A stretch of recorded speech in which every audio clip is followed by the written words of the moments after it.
So last time we all met in the town of Braskov in the Vlata Valley River. Strangers appearing in the town at the same time, coming together fortuitously for those who live there. After an ominous reading of cards in the Golden Stag, the mood was broken in the town by horrible disjointed singing, a sound that chills the souls of all who walk. The siren had come to Braskov, and with her terrible cadre of Strigoi. Fearing the worst, the citizens of Braskov ran for the cover of their homes. But some stood up to the threat. Like Gustav and yourselves, some ran towards the danger and fought bravely to repel the invaders. But in doing so, many souls were lost. Many men and women fell in Braskov, protecting the town from the worst threat in many years. The hero Gustav was one, giving his life in a valiant last stand against the siren. As she was cast into the portal, Gustav died. But in doing so, hallowed the ground on which Braskov sits, and helped to ensure that those souls who remained in Braskov lived to see another dawn.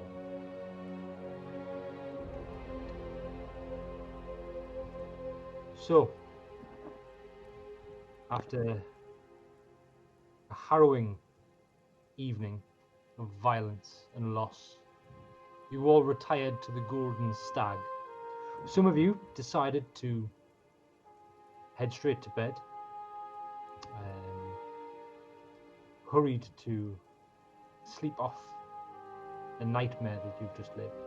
Others decided the best way to deal with the trauma was to drink and talk into the night.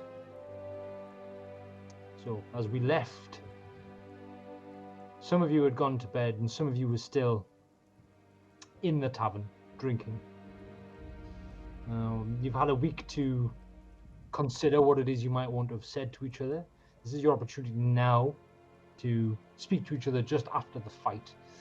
If there's any conversations you would like to have between yourselves. If not, then we will continue with the dim light of dawn. So what would you guys like to do?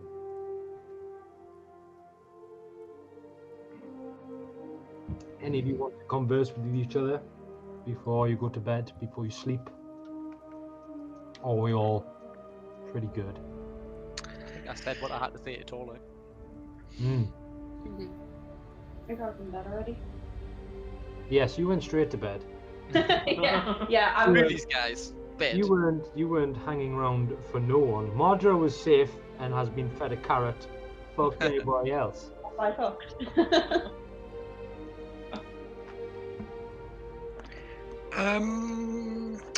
Don't think I've got much to say. I think me and Adam were just drinking, were we not? Yeah, man. It'll make a fine story. Yeah. Wonderful. Wonderful. Okay, well then, in that case, as the dim light of dawn brings definition to the long shadows of night, you are all roused by the smell of wood smoke, though it's tinged with a nauseating sweetness that signifies that the funeral pyres have begun. As you look out at the window, you can see that the air outside is thick with smoke, swirling and mingling with the morning fog of the Vlata River basin, giving the entire town an ethereal alien feeling. For those of you that descend the stairs into the common room, you see that there is a breakfast of dried fruit and nuts, cheese, water, and milk laid out across the 2 tables in the common room. Simple fare, but filling and welcome after last night's exertions. As you look around, Victor and Katiana are nowhere to be seen. Though wails of sorrow and loss drift through the mist, accompanied by notes of an old song sung by voices full of sadness. Those of you that have gone to the common room have a few moments of reflection. So is there anything you would all like to accomplish today? I would woken up. What I would would you like all be doing one this morning? one clear unit of ale with my dinner, with my breakfast, please. You can see that along the bar there are mugs and glasses lined up. None of them are full, but the bar isn't attended. It's as if Victor has been preparing for quite a crowd. So if you want, you are able to take a mug and help yourself. Sindri, you are no stranger to taps and kegs, so you can certainly help yourself to an ale for your breakfast. I turn to everyone. I say, anyone for a drink? I'm gonna stick with the milk. Did I will steal an ale also. I have one prepared already for a fine bard such as yourself and myself. Jess, would you like one? Just a half. Just a half. Oh, the irony. The half pint drawing a half pint for the elf. racism. It's not racism if I'm talking about myself. I thought you were a gnome, not a half. I said a half pint, not a halfling. Gnome on gnome crime right there. Right, okay, if no one else wants one, I'll just pour the 2 pints and a half. And take him to the tables as such. I leave. Hang on, it was 2 copper for a beer, wasn't it? Yes. Okay, I leave the money on the bar. Wonderful. This one's on me, chaps. Well, as he kind of comes and sits back down, now that everyone's kind of in a communal area, I'm just gonna sort of broach quite a difficult subject and just say, look, Godfrey, I think we all got the impression that you'd had a lot of experience with whatever that was before. So if you're up to it, do you want to tell us a little bit more about what we might be up against? I think you'll be lucky if we never run into her again. Yeah, I've run into the siren before. It didn't go quite as well as it went this time. It's unlikely to go so well again.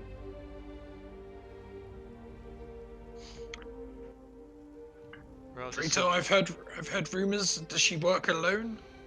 Or is the suspicions that this is part of a bigger plot? Well, she's one of the Lord of Whispers wards, so it depends how you mean alone. She doesn't usually need many minions, since you'll easily work for her as well as anyone on her side. It's just all it takes is a whisper. She's got an army. Okay. She was rather persuasive. Why fight when you can have your own friends kill them? At the mention of that, Torlek's just sort of staring at the table, like really fucking ashamed of his actions. Chin up. I respond to that, and I noticed that, and I'm just like, cheer up, Torlek. We came out the other side. What's happened has been done. Now we just need to move on. We will sing stories of the heroics that we all betrayed, not of our failings. Just ignores this and probably sinks the whole beer. You're lucky your punches aren't as strong as this ale, oh boy. Speaking of, do you all partake of the food on the table? If not, those of you that are drinking on an empty stomach, Well, I'm eating. I'm not Mm. stupid. yeah, Yeah, you that's may what need I to have. make a constitution save.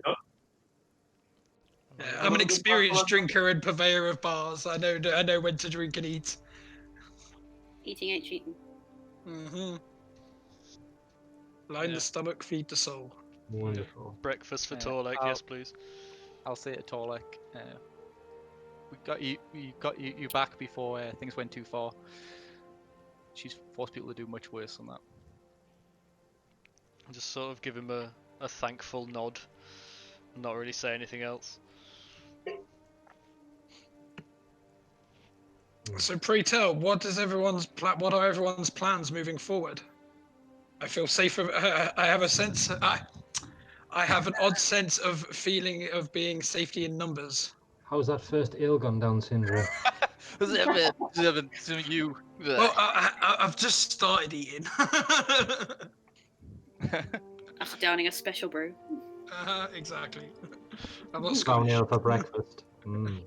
I think it might be worth talking about the prophecy we heard last night. Yes.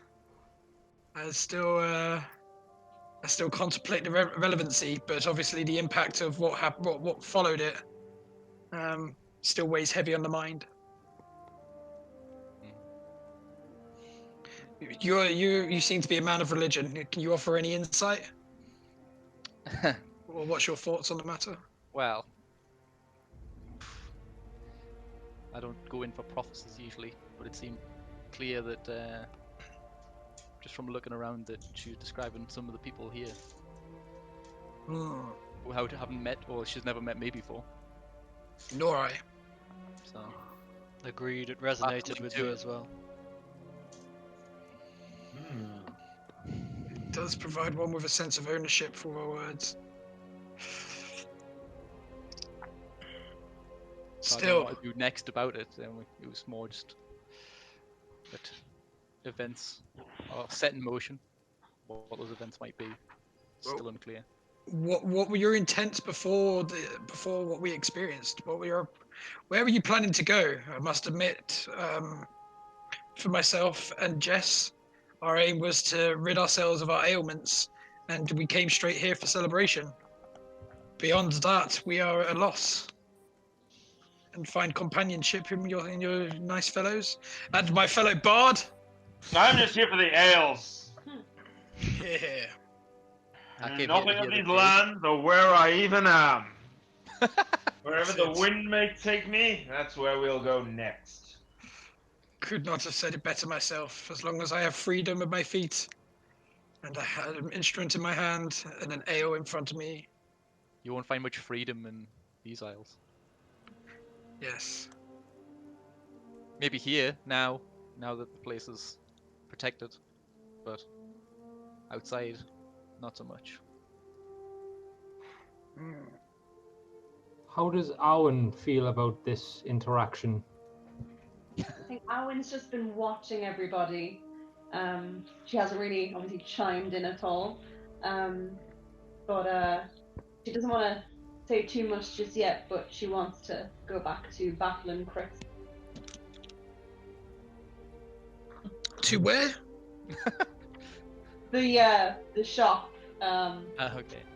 Yeah, the guy who sounded like Watto from Star Wars. What's his name? Watto. Watto. Yes. Watto lad. D45 generator. That's the one. That's Break exactly if you buy it. Yeah, he said Does he had anyone else have any pressing needs or concerns? The entire reason I came here was to speak to Tirvana to try and glean some information, and got more than I bargained for. Same. That's why I came. You can't just ignore someone called the Sage of the Sun. Times like these. Owen also wants to buy a soul. Buy a soul. A soul. Just Oh. A soul. Like, it's like, what?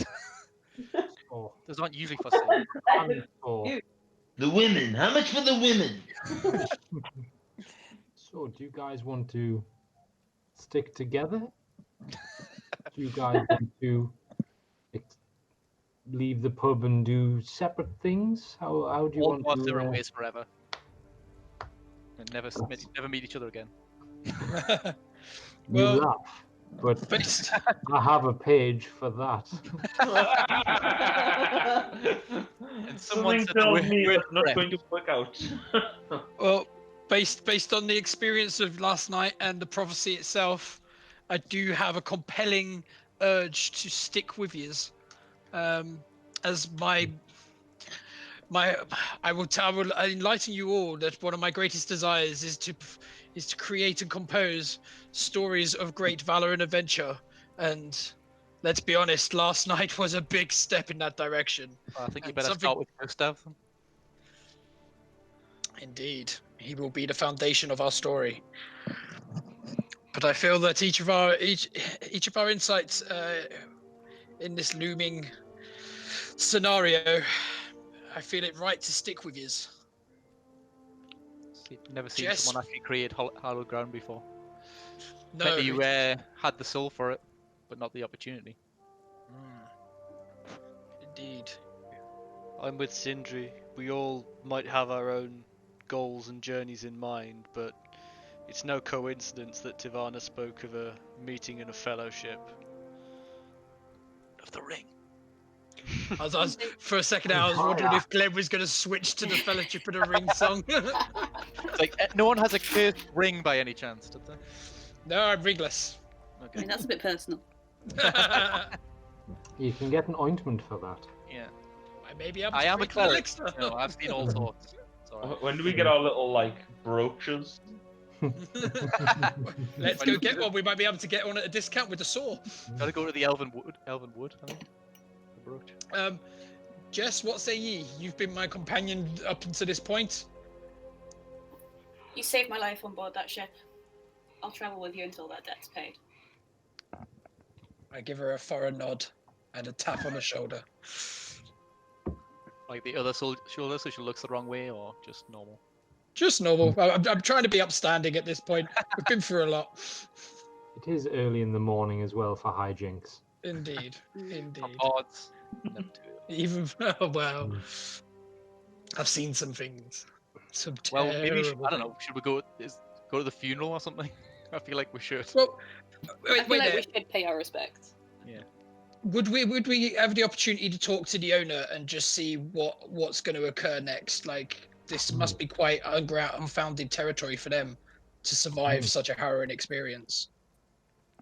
It's a good idea. As you look around, you see that Victor and Katiana are nowhere to be seen. It seems like you are the only inhabitants of the Golden Stag at this moment. Hasn't anybody left? You can hear, obviously, the sounds of the funeral procession outside. There's several voices singing what sounds to be an old lamenting ballad. The words you can't quite pick out of the surrounding ambience, as it's mixed with wails of sorrow, of loss. The sound not too far away. Okay. For those of you that have spent a little bit of time in Braskov, it sounds as if they're in the northwest part of Braskov, which is where the docks are. Not quite on the... Braskov's not quite on the ocean. It is just a little bit down the Vlata River, just before the mouth. So it's very much like if anyone's been to Amble, it's very much like the Coquet, where it's a tidal river at this point. So it rises and falls with the tide. Well, Sindri would, if he could hear the music, it would pique his interest. And if no one has any suggestions, I would make the suggestion of everybody. Since we have no immediate intent other than visiting a merchant, it might be prudent for us to go and experience this procession. Seems we had quite an involvement in. We'd all be dead without him. Exactly. To pay our respects and to maybe glean an understanding of the greater importance of what is going on. Sounds like a plan. Hear, Okay. hear. Yeah. Right. Away. Ladies, do Then you wish to do this too, or do you have an ulterior motive? Sorry, say that again. Do the ladies wish to do this too, or do they have ulterior motives? No, I want to go pay my respects. No, I think Owen will go pay her respects before she Steals a goes coffin. shopping. Steals a coffin. Wow. Fucking wow. I said before she goes shopping. Ah, You're like, Fine. how Oh, is no. it? He's not that dark. Jesus. Healing Well, coffin. then what I would do Coffin is, loser. if everyone's sharing the same sentiment, I would be of presence of mind to maybe just pack up a little bit of food to take with us, and maybe if I could bottle some beer on the sly, just to take with us. Yeah, there's no one there. You can find empty bottles easy enough behind the bar A to do pocket this. full of nuts. You can depend on how many bottles. You fit 1 pint into a bottle. It depends how I'll many you want to take with you. I'll take 3 with me. 3 2 for the pints, bard and 1 for anyone else that wants to partake with the bards. no problem. Okay, so as you all drain your mugs and finish nibbling on the simple fare breakfast, you rise from your tables and chairs that you've been sitting around and exit the Golden Stag. And the scene outside is dreamlike. The shadowy forms move through the swirling greyness. All are silent and moving slowly towards the docks. The gentle sounds of sobbing and mournful singing flow through the mist, muted and incorporeal. The shared emotion of Braskov is laid bare for all, and it surrounds you and grips at your chest. Your throats feel dry and choked, and either the sting of the smoke in the air or the overwhelming emotion of the moment brings tears to your eyes.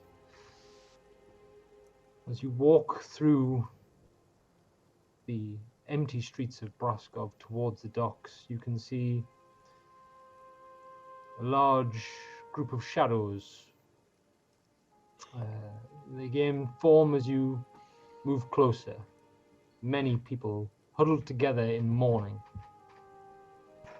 As you reach the docks, you begin to recognize some of the faces as they sob, sing and pray together. You see Tivana with her head bowed low, hood pulled over her face. She does not look up as you pass.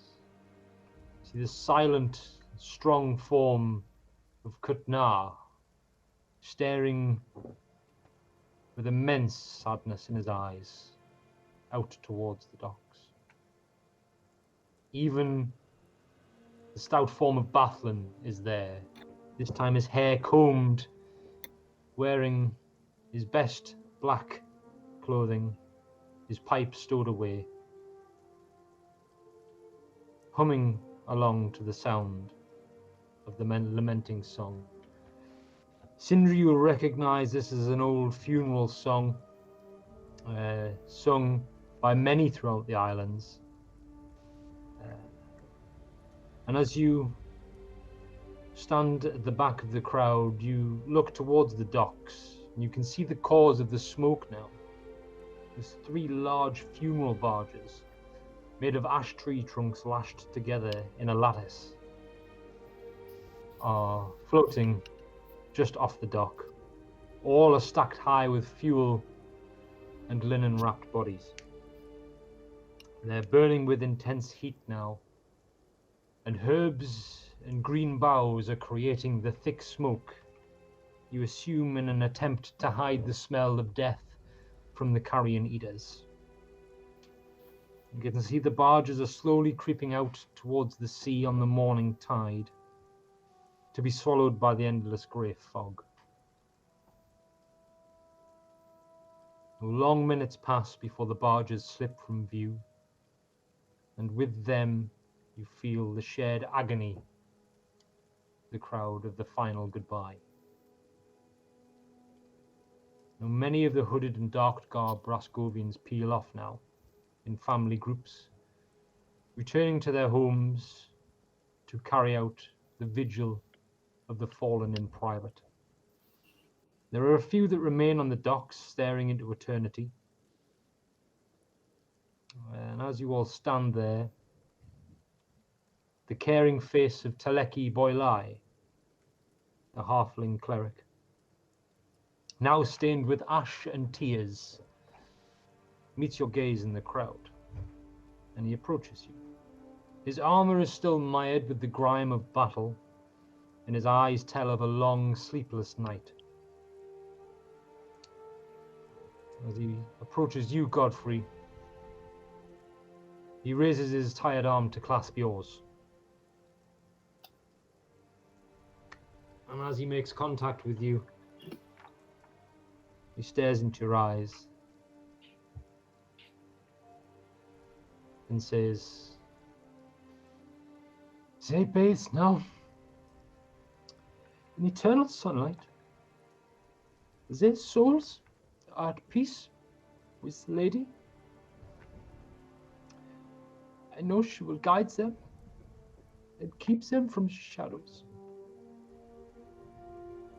Do not take this as a bad thing. And it is good that you came. You fought for us when you had no need to. And for this, Braskov will always be in your debt, and you will always have home here with us. And today we mourn.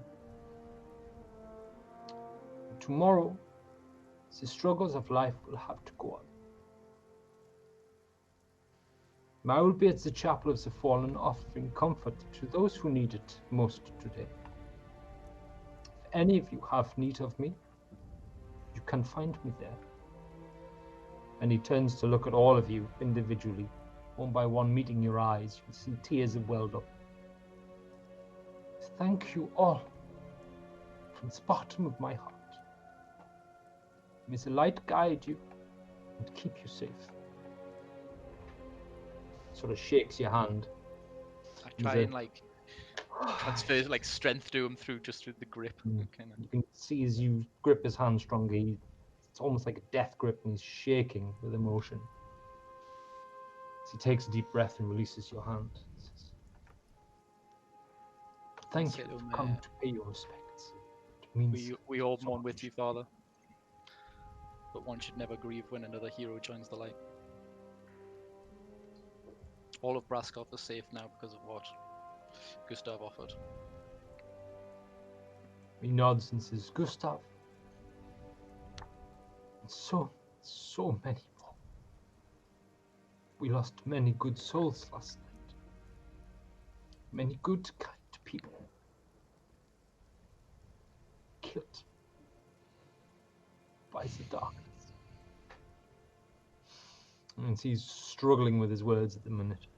He's sort of trying to do his best to, you can see that he's putting on a brave face as best he can to offer you all a modicum of comfort and reassurance that what you did, though it cost a lot of lives, the cost was heavy, what you did was a good thing. And I'll say to him, all it takes is a single candle.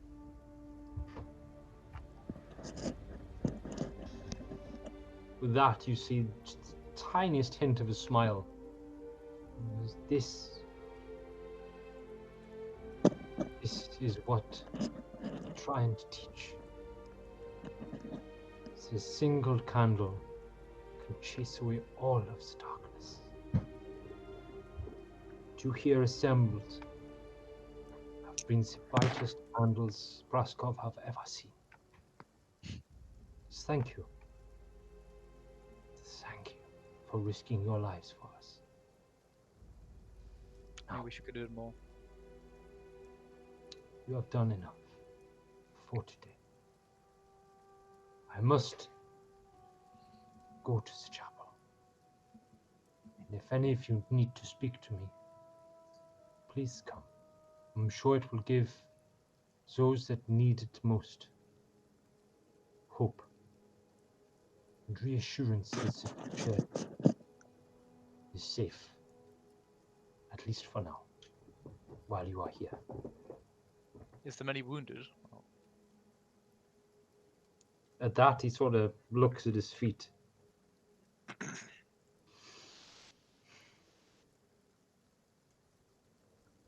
The Strigoi are very effective at what they do. There are not many that survive interactions with them, especially if they have no martial training. There are very few wounded physically. There are many wounded emotionally. yeah, I'm not so good at helping with that. It's okay. like out of character, I was Why going to offer I to am help here. him with the chapel, but obviously if there's no wounded, can't help him with that. Not many wounded. Yeah. Strigoi are. Those of you that have come into contact with Strigoi, which is all of you now, those of you that have had previous contact with them will know that they are ruthlessly efficient. And their claws and teeth are foul and usually full of disease, Yeah. for which there are very few cures. Okay, I'll let him go on his way, I guess. Um, Unless anyone else wants to, obviously. no, I think we should pay our respects to Gustav's partner, and maybe I just turn around to anyone that's listening to us. I talk in a hushed tone and say, we should pay our respects and maybe ask more about the prophecy. What do you think, Godfrey? Anyone, what do you think we should do? Is that a wise choice? Well, that's what we came here to do. Then let's make haste and pay our respects. Okay, so if you all wish to do this, you can see Tivana is standing not too far away, still head down in silence. Hands clasped in front of her. You can see that the knuckles, the brass knuckles, are taut with tension. She's sort of shaking ever so slightly as you approach. She looks up.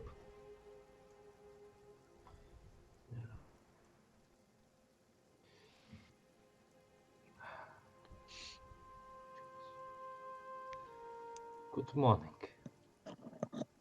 I wish we were meeting again under better circumstances. See, today we mourn for those that we lost last night. Thank you for coming to pay your respects. With what you did last night, you've already done more than anyone has a right to ask of you. But it means a lot to see you stand here with us.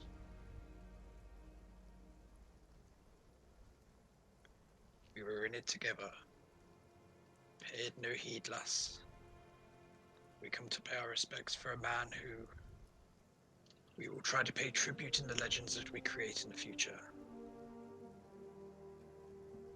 Gustav was a great man. Great The- man. The greatest. He's short in stature, but my, his heart was bigger than any who stand here. Heart was bigger than any who stand here.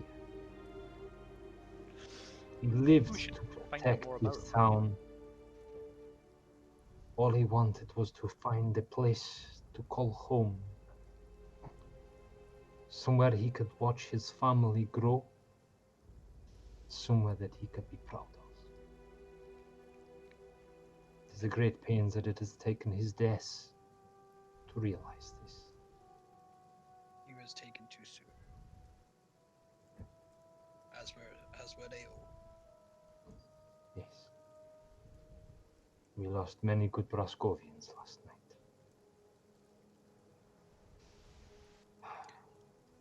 I'm sorry for your loss, Tivana. I feel it perhaps more acutely than most. I know what you're going through.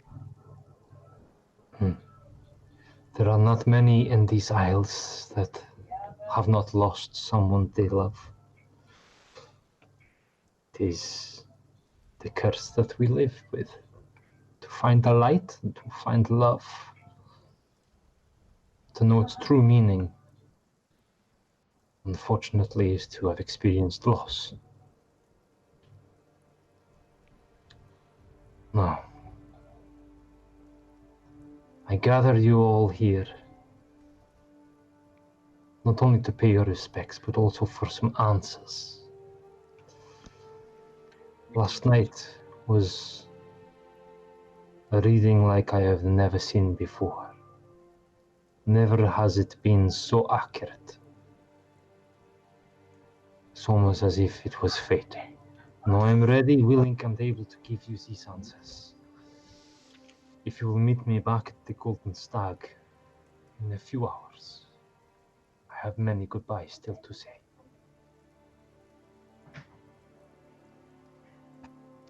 That Take we your can do. time. That we can do. Then we shall take our leave and meet you there. Thank you. She's definitely going to get murked before she gets there. You can see she Hallowed ground helmet sound. That's true. Plus, she's got brass knucks by the sounds of it. She's a pulls her brass hood dragon. back. She's a brass dragonborn, mate. Yeah. Pulls her head back, pulls her hood back, and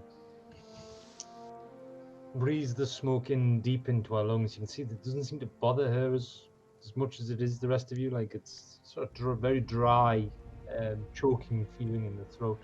And She's the gonna smoke's breathe still fire. very heavy in the town, and she just gives you all a very slight nod, and she walks towards the edge of the docks, and she gets about 15 feet in front of you, and sort of the fog sort of takes the beautiful, remorseful form of Tivon and turns it into the shadowy, sort of incorporeal thing that has no form or shape. She stands there, sort of hunches over by the docks, and just stands. So There are others that you can see around you.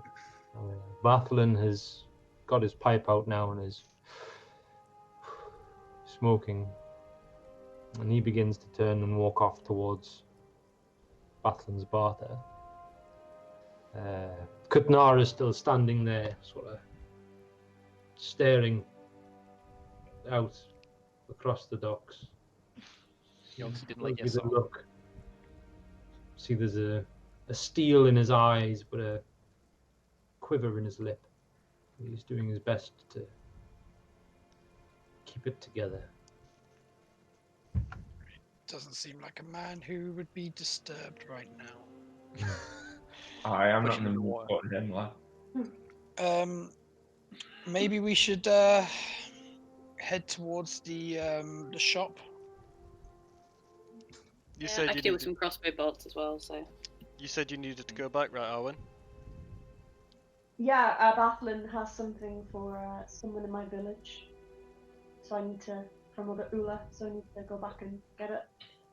And I might ask him about a sword that I want while I'm there. I don't know if he sells them, but Might be able Wait, to who point you in does? the direction if he does. Yeah.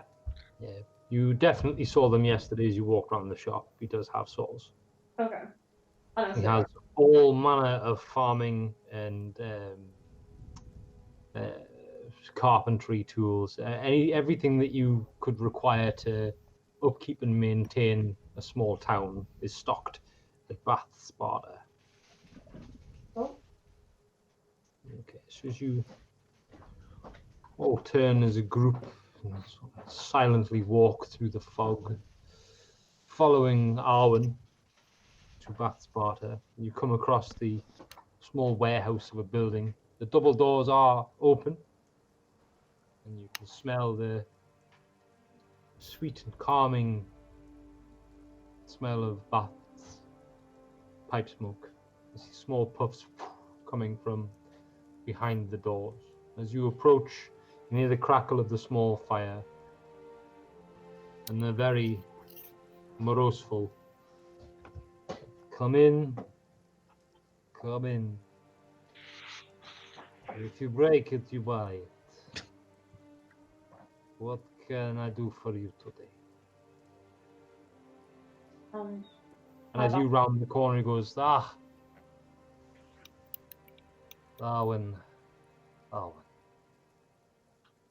It is good to see you walk into my shop this morning.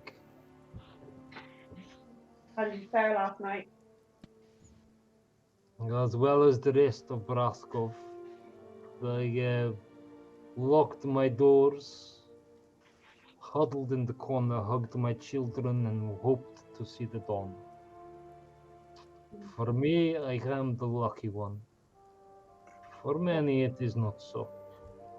Yeah. But unfortunately, business waits for no man. So, my doors are open. Well, probably, I guess carry on as best we can. Glad that you are all okay. You told me yesterday that you might have something you want me to deliver to the Ula. He says, yes, Ula. Ula, such a pure soul. Yes, she has 2 big bags of barley that she has requested. Will your mule be able to hold them? I think probably. They're in the back. Okay. And Is there anything else you'd like while you were here? I can load them up for you later. Will you be leaving today? Or will you stay one more night with us?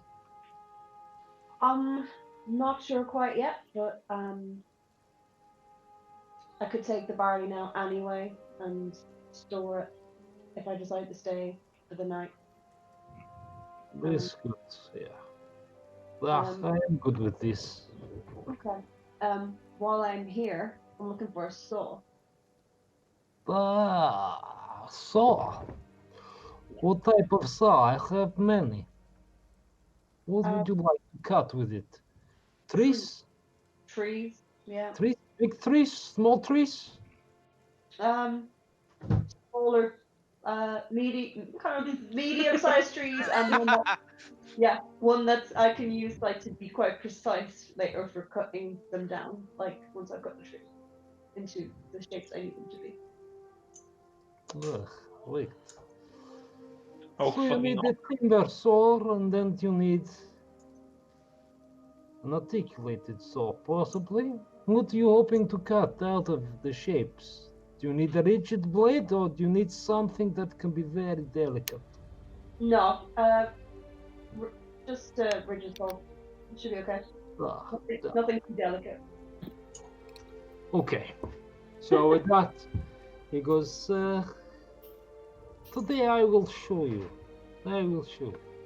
He gets up from his chair. You can see, those of you who've never been before can see the small little wood stove he has crackling away behind him. It's a very comfy chair that he sits in. And he gets up and he puffs at his pipe. He says, it is done this way with the carpentry tools. Here we go. And he sort of leads you with this sort of side-to-side gait that larger men tend to have when they're walking to accommodate their belly. And he walks partway down one of the aisles that are very neatly arranged items, and you can see there's an array of saws all hanging up. Everything from a big sort of 2-person bandsaw. Logging saw. everything down to a very tiny sort of curved hacksaw. Little junior coping Tiny saw. little blade. Coping saw, that's the one. The junior Saws are us. Points you to a good sturdy saw that looks like it'll do the job that you want it to, and not much more. That will do. It's a sort of saw where if you sort of hold it at one end and then plink it with your finger, you can get a good tune out of it. He says, this will probably be the saw for you with whatever it is you want to cut down with the trees. Though with your arms, it may take you a little while, no? I'm tougher than I look. I'm sure you are to still be standing here after taking on the Strigoi and the Siren last night. And then he looks past you and sees the rest of you and goes, "Ah, we owe you a great debt of gratitude, it seems. All of Braskov thanks you for your fighting skills and your fortuitous timing. So, this all. For you, it is free. Oh, well, thank you. You do Free not thought. need to pay Vatland for this." That's very kind of you. He sells free saws on the seesaw. Fucking hell. Disadvantage. Disadvantage on all attacks. So it is Um, my pleasure to help. If you have need of arrows or anything else to replenish what you lost last night, Yeah, you have only to ask. And I probably. will do this for you today. Well, sorry, good shout. I probably do need some more arrows. I did like Sif a few. stiff a few and probably scare the life out of some people shooting through their windows. He goes, yes, and he walks over to his bench and he goes, he picks up a very nice arrow which you recognized and goes, "This sailed through my window last night." Apologies about that. Which one of yours? Yes. He says, "Okay. I will not charge you for the new window pane. It's fine. Thank you. But you may take this." And then you see him sort of poddle round to another aisle, and he comes back with another full quiver of arrows. He goes, "You take this too.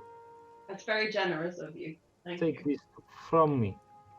I inquire if you'd be willing to trade my crossbow, if he possibly has any hand crossbows.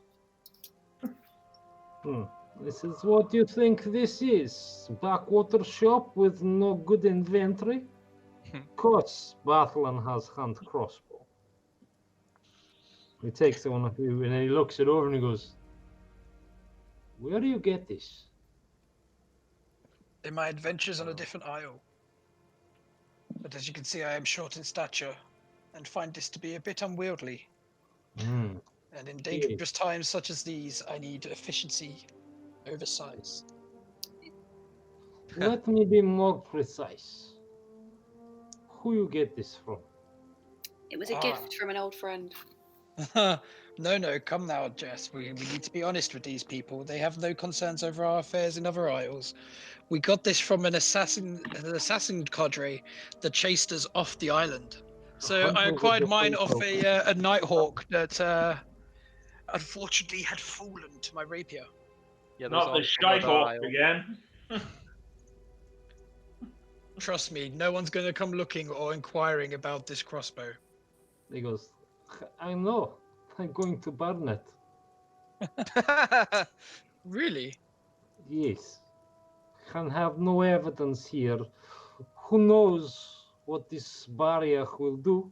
If it will take, if it will keep us safe from the creatures of the night and also the Nighthawks, who knows? So to have evidence here that you have killed one of them is very bad. So it must be burnt. Yeah, Bobby, like this is if you were living in Nazi Germany and just tried to pawn a load of SS guns to the local shopkeeper. That's But fair I enough. will give you the hand crossbow for this. Really? Gives me great pleasure to burn such as this. I I bow only to. wish that I had struck the final blow. Well, I would be happy to regale you with the tale of how he fell, as it was quite extraordinary in itself.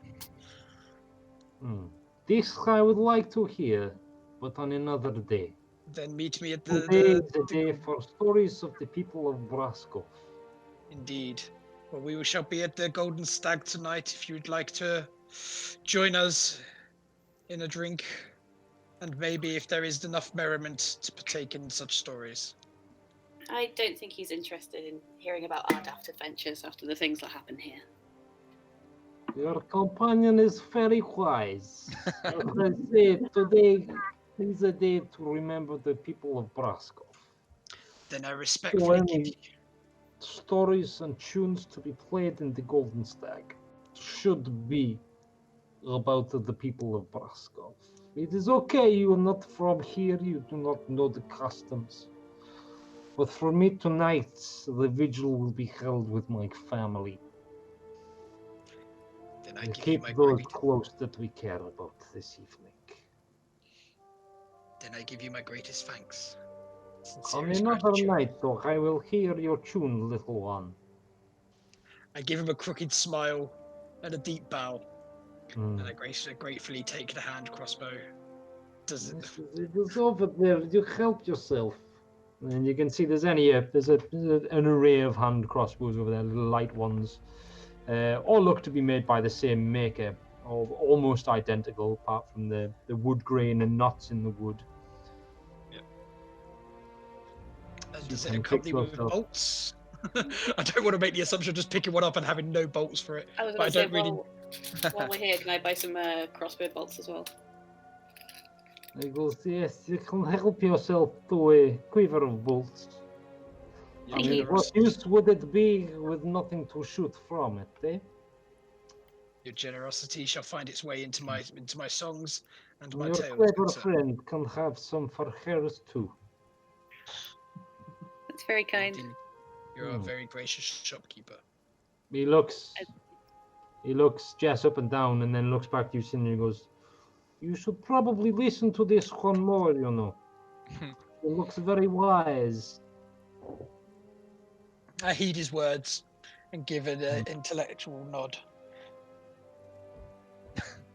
The rest of you, now come, do not hold your tongues. Have only to ask of a Battlen, and today I will provide. Well, there's nothing material that I'm really in need of. I managed to make it through that fight relatively unscathed in terms of physicality anyway. But what I'm interested in is some information. I came here to speak to Tirvana, and I was wondering if you would be able to help a scholar find a repository of knowledge, or perhaps share with me some books or scrolls or any sources of information about the vampire lords, and particularly their holdover people. We had a brush with it last night. Yes, this subject is very controversial, shall we say. We do not keep books or scrolls on those that oppress us and keep us down. We know too much already of what they are like and who they are. The only one in the town that may even have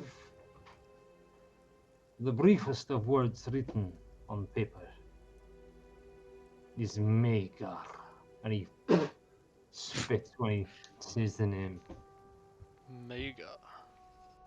Dude has an ominous name. Blood Magus. He spits again. Bastard that he is. But he has left.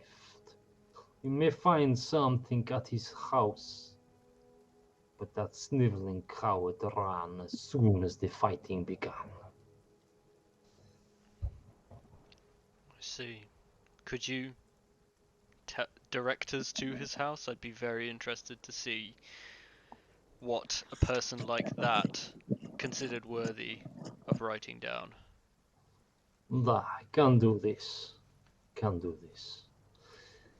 The Magi lives next to Braconesti's house. Braconesti is the law. It's supposed to be the law. But Braconesti is as corrupt as Magar's heart. They live down towards the south gate. You cannot miss their house. It is the only one made entirely of stone. Very well, thank you. You may have to use some force to gain entry into the door, though. It seems when the Magar ran back to his master, he took as much as he could carry. And he just scowls at him, scowls at the thought of Magar. Yeah, I suppose he is with his master now. That pig dog. That bastard that rules over us. That puppet king. Who make life miserable for all.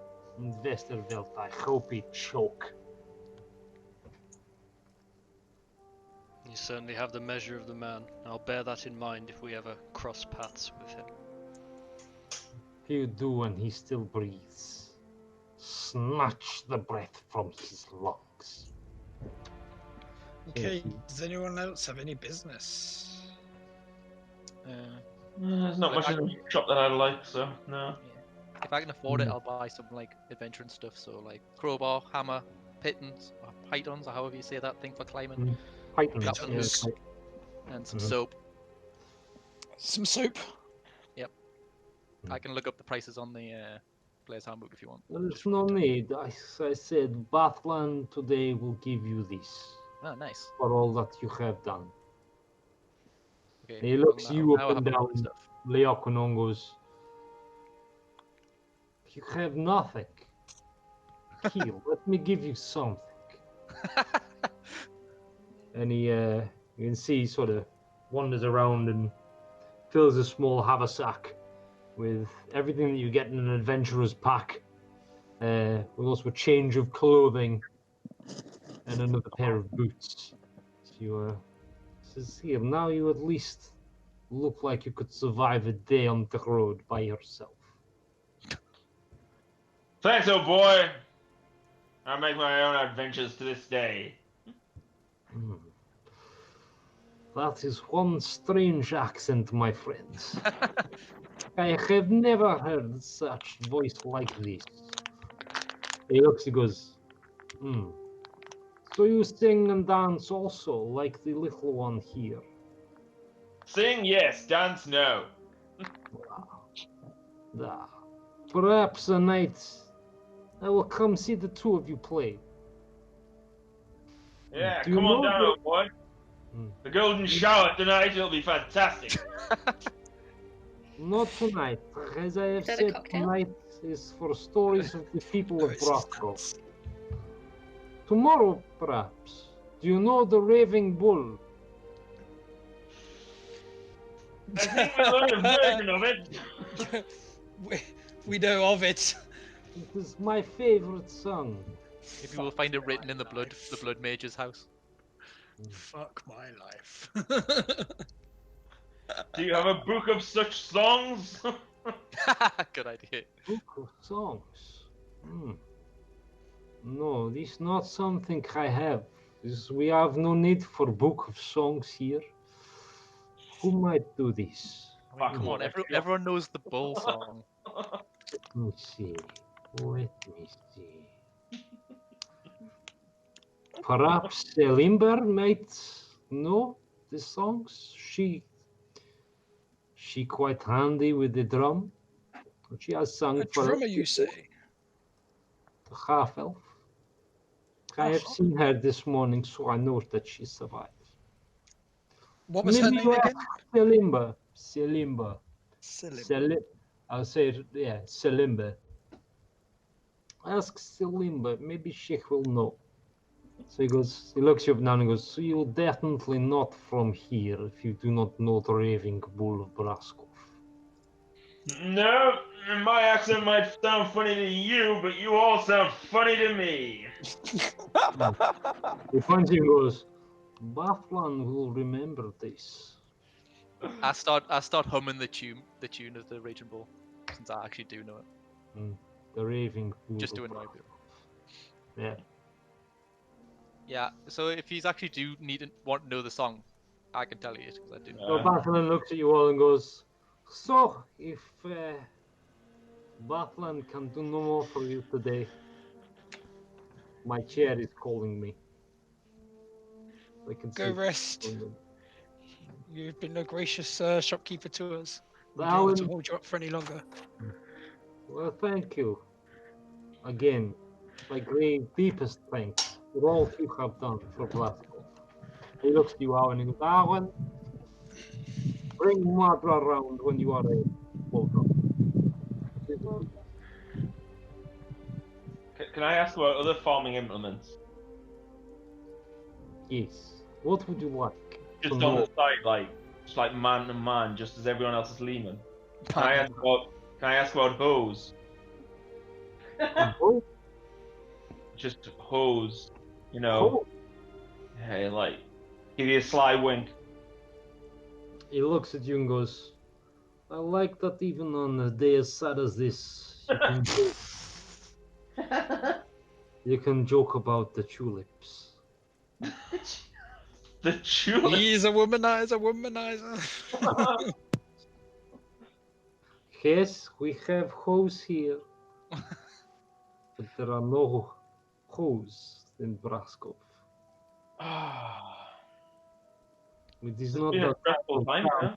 and it is not that type of town. Just... Perhaps in the capital town, if you take your life in your hand to enter one, you may find what it is you search for. You'll only find men and women looking for something meaningful to base their lives around. That's how we roll in Braskov. They've got pretty high and mighty for just like having a bit of hallowed ground, and now it's like, oh no, we're nice people in Brasco. We're good folks. No high and mighty, it is the only thing we can do to protect against the cold, dark nights. To find love and warmth in the arms of another.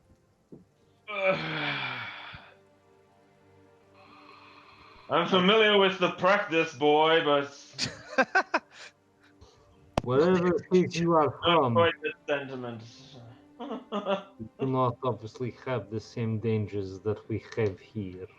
To be so fast and loose with your body and soul. I protect myself at all times. I'm glad to hear this. We have enough disease here in Braskov already.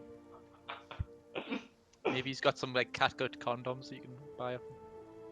No, that's fine, man. I got my own. No, they're Sheep's made of pig innards. Oh, well, fair enough. It's better. It reacts better with the human and dwarven bodies. Elvin is a shop, but would Jess want to tune into this conversation or? I was about to say I checked out once it became clear that this town is too wholesome for that nonsense. Boring town. Just GG. desperately lonely and sad. Ooh, harsh.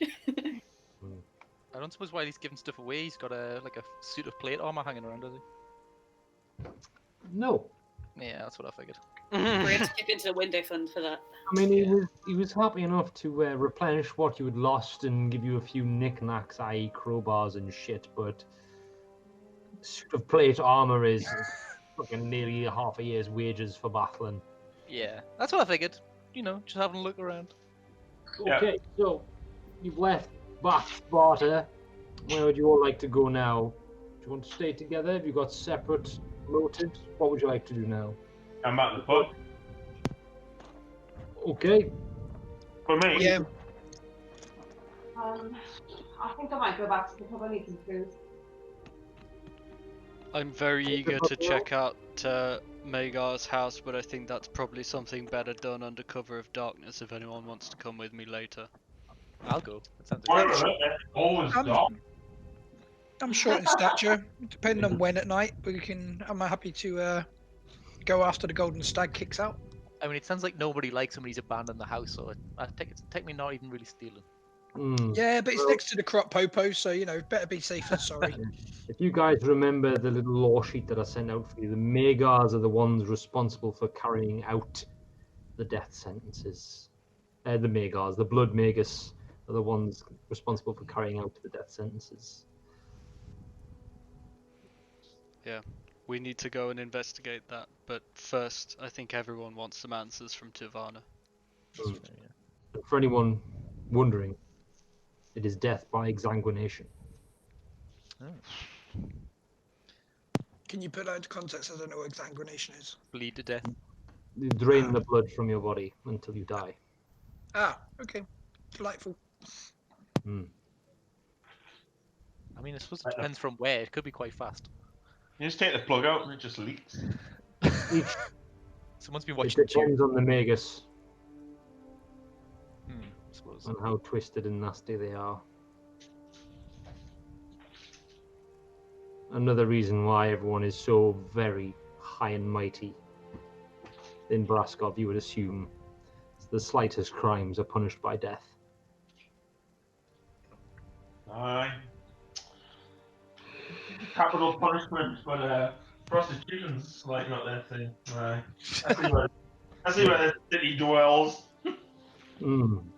Okay, so if you're all returning to the Golden Stag, you can do. You make your way through the streets, which are now practically empty. The mist is still thick, so visibility is still quite poor, and as such, it feels as if you're the only ones walking the streets of Braskov. It's midday. As you return to the Golden Stag, you can see the fire in the hearth has been stoked, and the crackle of burning logs brings a peaceful warmth to the coldness of the day. Katiana is standing atop a chair, lighting the sconces with a long candle, and with each taper that catches, a little more of the sorrow seems to leave the room as it's filled with a golden glow. You can see Victor is replenishing the mugs along the bar and is beginning to fill them for any who wish to drink to the dead.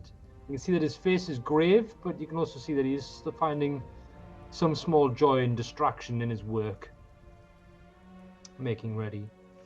And Tivana has resumed her chair at the table next to the fire as she was last night, sitting with a frothed mug of ale in front of her. She notices you all as you enter and gives you a nod.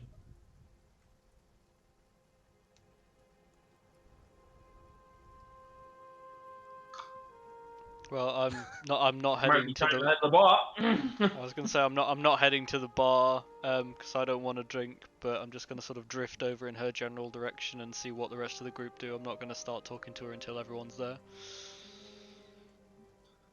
So as you drift over towards the Torlek, she gestures to a chair at the table that she's sitting on. As Leoquinor makes his way to the bar, Victor raises his eyebrows and goes, "Ah, yes, the bards. Thank you for everything you did last night.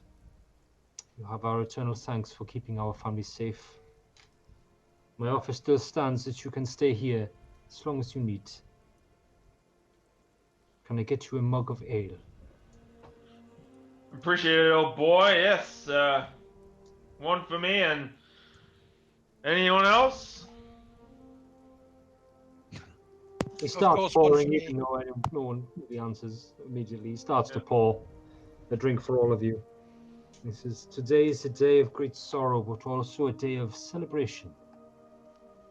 We mourn the dead, but we also celebrate their lives."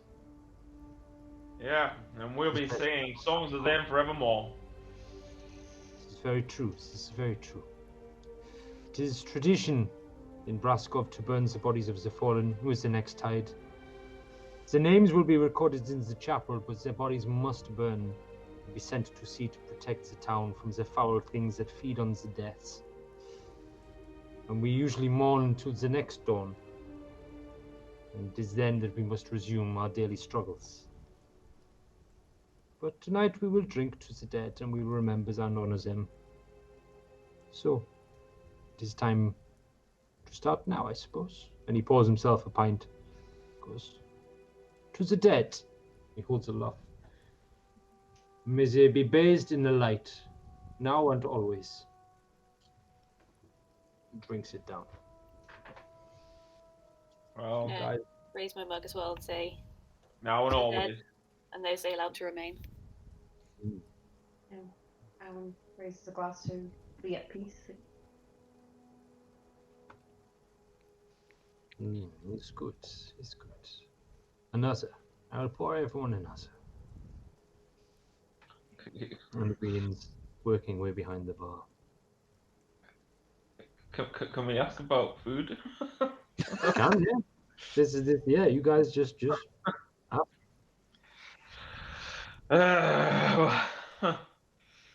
there any specials on today? Yes. Ticket, you are quite hungry, yes? I'm worried about this amount of drink. It's a lot stronger than I'm used to. We do make the good ale here in Braskov. Yeah. Katiana has prepared food for all.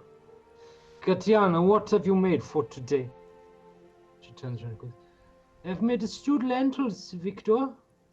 We also has the dried goose and leek. So, What? it's good. Oh, leek.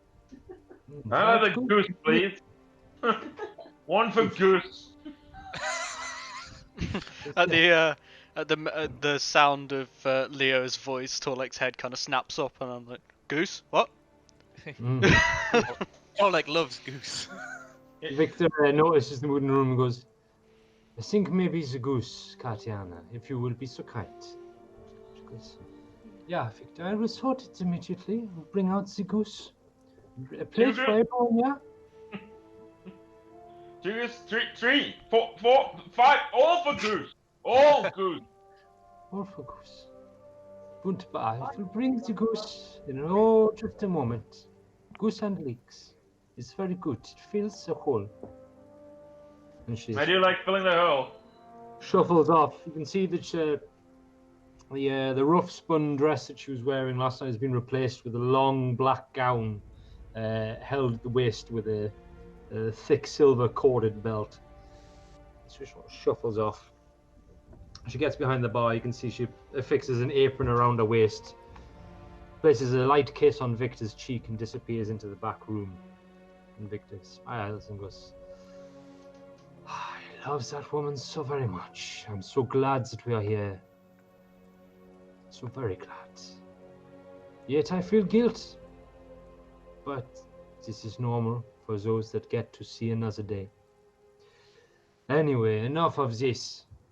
Please, make yourselves comfortable. It will get quite busy later tonight.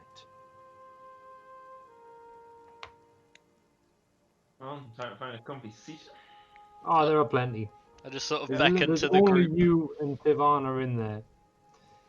I'll sort of beckon to the group from my spot over near Tivana. Like, come on, guys. I want some answers right now. Yeah, I'll go and join. Yeah, let's go. Take it Yeah. You all take your seats around Tivana at the table. Well, it's good that you have ordered the goose. It is Part of the Katiana's prophecy. Katiana's best dish, in my opinion. So, how have you found Braskov today? Much removed from the town it was yesterday, I suppose. I mean, it seemed equally sad yesterday, to be honest. As she waits for a response, the door to the kitchen swings open and Katiana appears with a large tray covered with what seems to be several small plates, a dish of steaming fresh leeks, and just one big goose cut up and ready to eat. She just places it down on the table. I thought I would just put it here for you to help yourselves instead of serving you individual plates. It's better for the conversation, I feel. Please, eat your fill. It is on the house tonight. Goose tapas. Hope everyone's washed their hands. If you need any more drinks, anything else to eat, just give Victor a note. I have many more meals to prepare. I want to thank Katiana and grab a leg immediately because I'm ravenous. Thanks, Catty. Oh, goose leg. Oh my god, okay. I thought you were on about grabbing Katiana's legs. That No. I'm ravenous. Come here, wench. Ravenous for a That different kind of feast. town. Ravenous to the pasty. Come here, wench. No, she sort of bows and disappears back off towards the kitchen. Let's see. So Tavana waits in silence as you all dig into the goose and leeks. Oh, I'm going straight for a goose neck. Neck. Neck, Then yeah. there's that really annoying thing Stringy. of when you've all got a mouthful of goose flesh and steaming leeks. She looks and says, "So it is answers that you wish from me then, yes?" Oh, I thought you were gonna say Katiana come back and was like, "Is it good?" And you're like, "Fucking hell." Is I everything just put it in my okay? mouth. Come on. Everything okay with your goose? No, the goose is the best in all of Brasco. Is everything okay with your geese?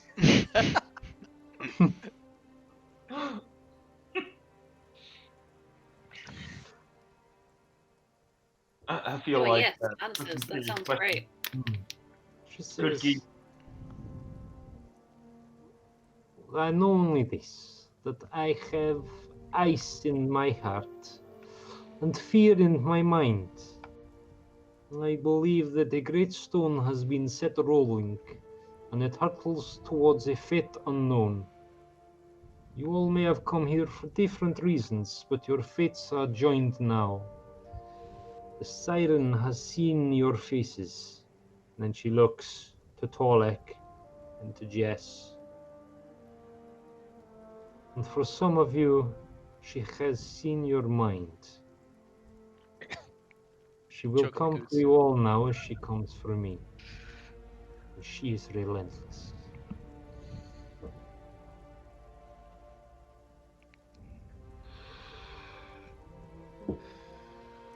Godfrey seems like he's suddenly gone off the goose.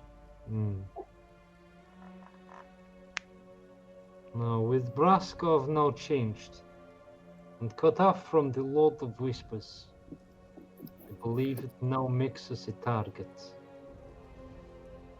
The other places of hallowed ground are of myth and legend. Though some know of their whereabouts, those places are protected by their anonymity and isolation. I believe the Lord of Whispers will bring the creatures of the night down upon us, as he has done so many times before to other unfortunate towns and souls. He will grasp Braskov by the throat and strangle us until we relent, or breathe our last. Torlek's We will now be gone cut off off his from our goose as well. farms and fishing, and the people of Braskov will starve, and we will eventually fall.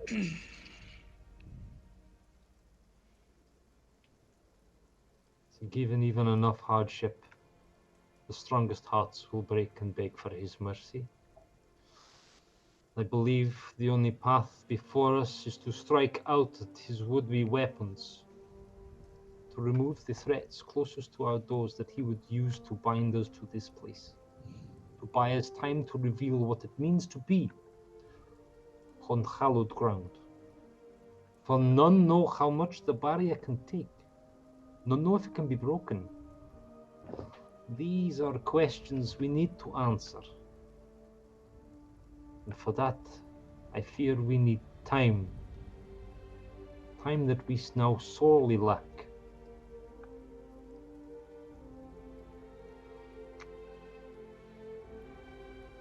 So, these are my feelings on the matter. Do any of you have questions?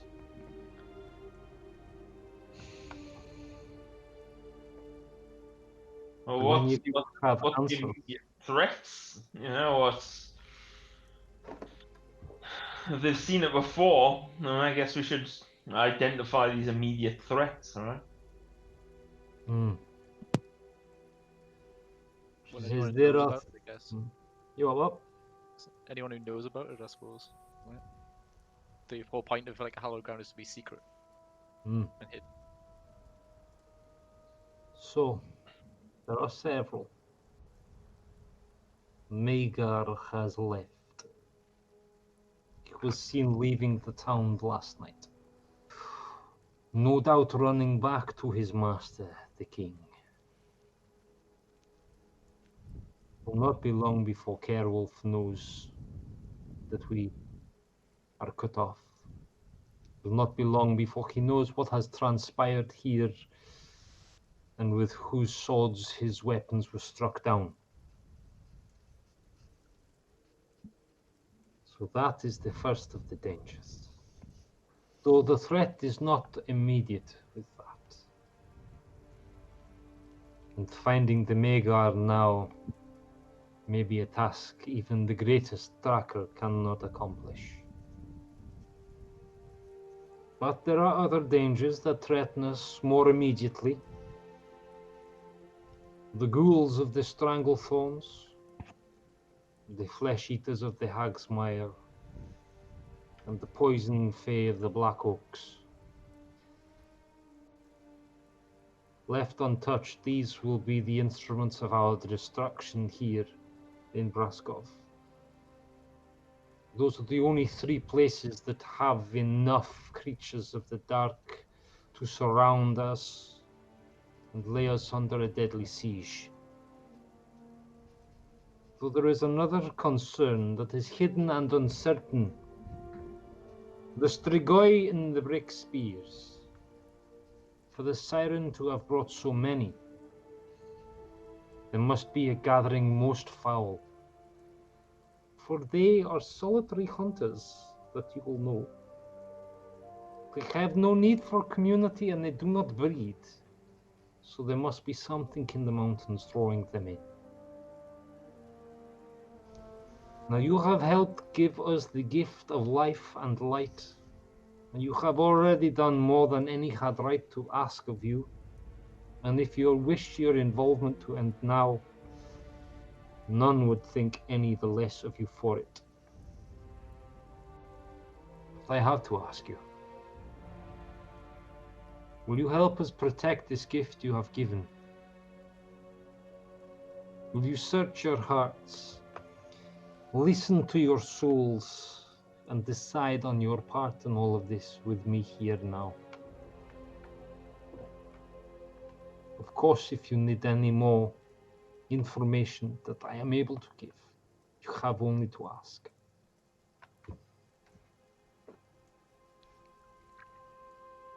Well, I don't know about the rest of you, but I'm in. And me. And me. This siren's coming for us anyway, we may as well choose the spot. I'm in. Yep. Might as well. What's in the odds of the siren finding us anytime soon then? It will Well, take many can't get days before the siren returns to Vesterveld itself. I used every power I had and sent her far out to the southern sea into the curtain storm. But I know that this is not enough to finish her off. And with the Blood Magus on his way to King Ceolf, though now it seems he no longer hears the whispers when he was in the hallowed ground, he has left, and his dark heart is twisted with hate and suspicion. He's a snake, and I fear we will feel his fangs before too long. I have cast the bones. I have seen the siren's face, twisted with the Magar's face. But the vision made little sense to me. I saw a village beset by the death of night. A green face in a tree, withered and black with rot. And the wings of death circling in a swarm in the mountains. This is a tumultuous time we live in now. One in which the future is no longer certain. If it ever was. Do we know if that Magar guy left on foot? Yes, he did. If we could find horses, we could maybe catch him up before he gets anywhere. Godfrey would know that horses on Vesterveld are very few and far between. Draft horses, yes, to help pull plows, but most of the travelling is done on foot. Horses tend to attract predatory creatures. We'll just invent the bike. Catch 'em up. You can travel much quieter and quicker on foot. Tivana, you said ghouls and fae and flesh eaters and strigoi. Hmm. If I asked you to tell me which was the most impending threat, which would you pick? It depends. It depends on the direction in which the siren or the mega or the king will come at us. If it is the king himself, it will be the fae and the black oaks. If it is the siren, quite possibly the flesh eaters of the Hagsmaya. But if they wish to bring the largest force down on us, it will be the ghouls of the Strangle Thorns. I cannot say which is worse. And who knows about the Strigoi? It is so unusual to see so many of them in one place. I mean, potentially the Strigoi are depleted at the minute, so This is true. I don't know whether that means we should go there and hope and maybe destroy them, or we can safely ignore them for a bit. Who knows how many more have gathered in the mountains. This is the one that I have very little information on. Which of the locations, the Stranglethorns, the Hagsmire, etc., which is closest to here? Show us where. Like, can you sort of, I'll say something along the lines of if this is Braskov and put like a plate on the table, then where are these? Put some mugs. Show us in relation to where we are. Like a school map of the solar system. This orange is Jupiter. I will. This map is not finished, but That's awesome. it's pretty much just where I got to doing it. There is you see between Pinnock and Kosanov, there is a path that leads through the break spears, just where that mine entrance is that I haven't put on there yet. There's also a path from Haverstad through the wood to the south of the Strangle Thorns, which hasn't been named yet, that leads through the mountains too. So there's a few more roads I haven't put on there yet. So you can see the Strangle Thorns are across the Vlata River from Braskov now, as she moves the plates around on the table. Uses a bit of goose gizzard as the Vlata River. She says the Black Oaks, they are to the east, maybe half a day. Stranglethorns to the west, half a day. Hagsmire is 3 days to the south. Could just destroy that bridge over the river, and that gets rid of the Stranglethorns danger.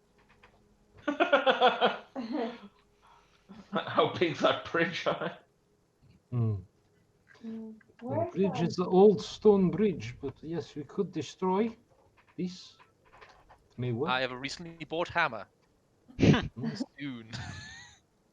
Soon I will Where destroy It's the bridge. definitely an option, though it does cut us off from Wolfendraft. This is a fishing town though, right? It's got a port. Yes, it does. I was wondering which of the risks is closest to Gareth. So, Gareth, you go between Kosanov and Pinnock in a straight line over the break spears, and then travel for another week to the west before you hit Gareth. Okay. I'm a bit away then. Right. Yeah. Gareth's over a week away. And you can see the Ruskadar forest to the south is just under a week's travel away.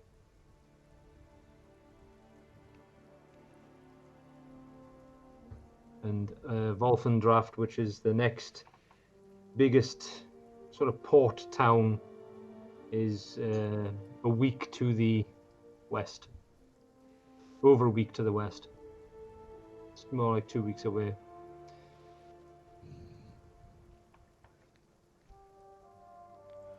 Alright, well, my vote is that we investigate Magar's house tonight, and then on the basis of any new information we find, we then choose what we tackle first. Sounds sensible. Yeah, well, let's have a look. This is house, so I think you guys should have a look there. Maybe leave a few people in the pub to, so it's not obvious that people are leaving and, Maybe breaking we into alibi. people's houses. She Like, I was if you, partying in their room all night. It's fine. I was about to say, is there a back door? Surely we just make like we're turning in and leave through the kitchen. you can ask Katyan if she'll let you go through her kitchen, yes. If you need any more information, I can point you to people in Braskov that know of the places where these dangers lie. But yes, speak to Katiana to make a quiet exit, though there are not many people in here now. So as you turn around from your conversation with Tavana, you can see there's a few people, there's a few Braskovians who've sort of filtered in. They're all sort of standing at the bar, partaking of the free ale, all talking in very quiet, reverent mumbled tones. It's like I don't know if any of you have been to a Church of England church just before it all starts and kicks off. There's like a very low murmur about the place where everyone's like trying to talk to each other, but me talking down here because they don't want God to hear what they're saying. I don't know. I burst into flames when I walk into churches. So. Yeah, same here, mate. Tivana, one more question for you. What did you seem obviously learned in the arcane? What can you tell us about the siren? How we can shake her control, or even shake the control of other vampire lords? How can we make sure we're not enthralled? There are things that we can do. Practices that can be taught. Some spells that can be cast. Others in larger towns may make items that may help, but if I knew the true answer to this, we would not be living these lives. Yeah. Good point. That knowledge is closely kept. You'll just have to scrape by with bless. The only thing that I know for certain that you will need. And she looks around and leans in close. Sort of raises a bronze scaly eyebrows to encourage you all to do the same. Okay. You will need silver.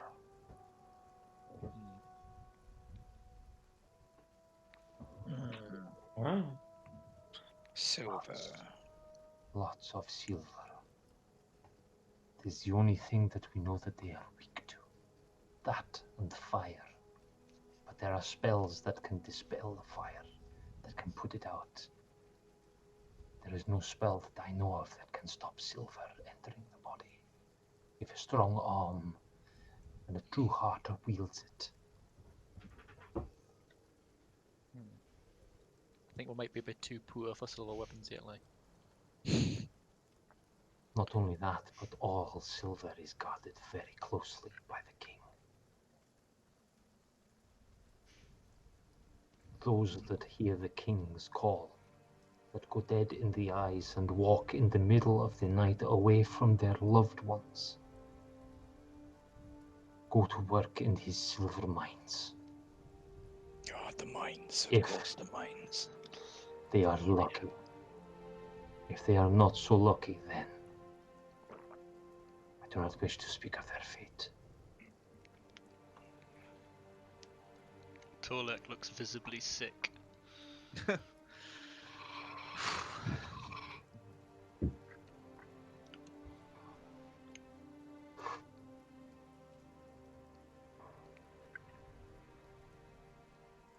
don't suppose there's a mine in them mountains. There is.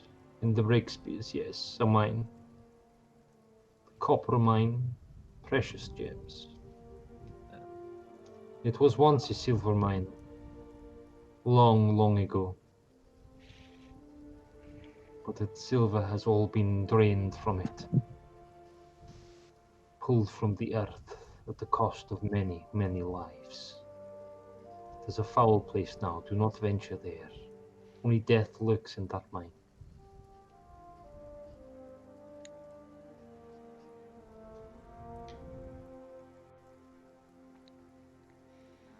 Guess it's to the house and see what we'll learn. Okay, so how many of you going to the Magar's house? I'll go. I'll go. I'll go. Great. So we've got one stealthy guy and two of the least stealthy guys in the party. But I do have to take magic. And I am short in stature. I am short. I think I'm gonna come to you in case there's good magic loot. I think we could probably bring everyone if we're trying to sneak out through the kitchen late at night when all the patrons are gone. If everyone wants to come. I don't want to come. I don't You quite go, fancy that. I mean, I think if we all snuck out the back, you saw the villagers possibly looking at, their front windows when they see us like traipsing down the road. Also, if we leave it too late at night, then we're all going to be too pissed. Well, I guess if Leo isn't coming, he could do a distraction with a good old song. Right? Get the Yeah, man, I'm good for that. Yeah. I can Everyone sing along, not paying attention to anything else. That's a good plan. Yeah. I can do a good old fashioned sing along. Something about bulls. something bulls. Something raging bull. It's about the. It's apparently it's Raven Bull because that's a horny bull. Like. Yeah. Okay. So just make sure it's about a bull that's about to have sex, and you've basically got the song. Got it. I don't know why the people in this town like that so much. They're obviously weirdos, but there you go. Talk about the bull's lipstick. Got it.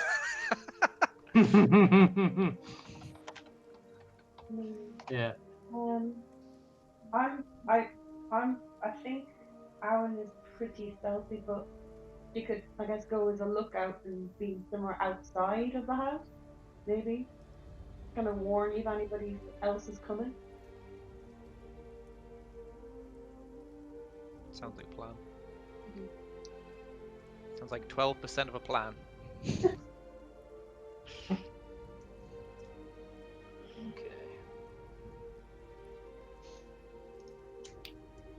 Right then. So to find your way to the Magar's house, you leave out of the rear exit of the Golden Stag. Katiana doesn't ask a question, just nods, content to let you do as you will.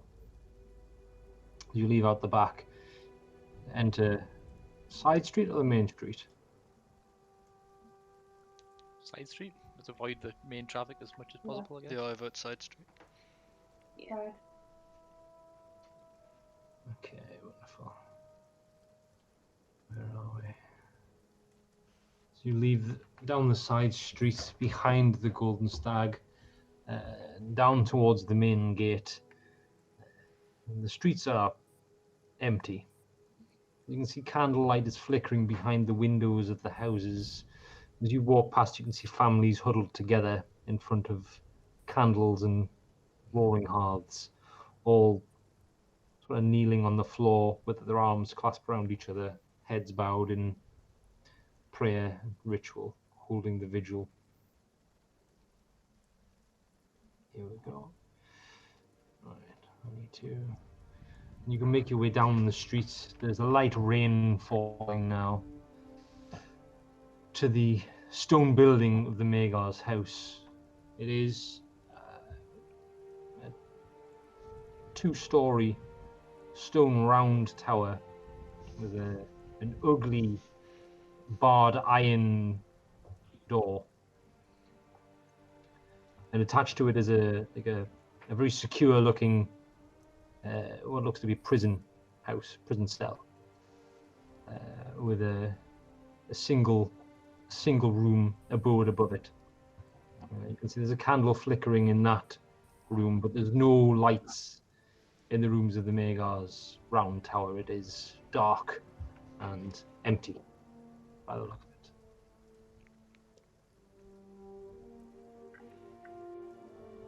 How would you like Maybe to proceed? hopefully left the door unlocked when he ran away. Would you like to try the door? Seems like Bracanesti's home, so we need to do it stealthily. Who can do it quietly?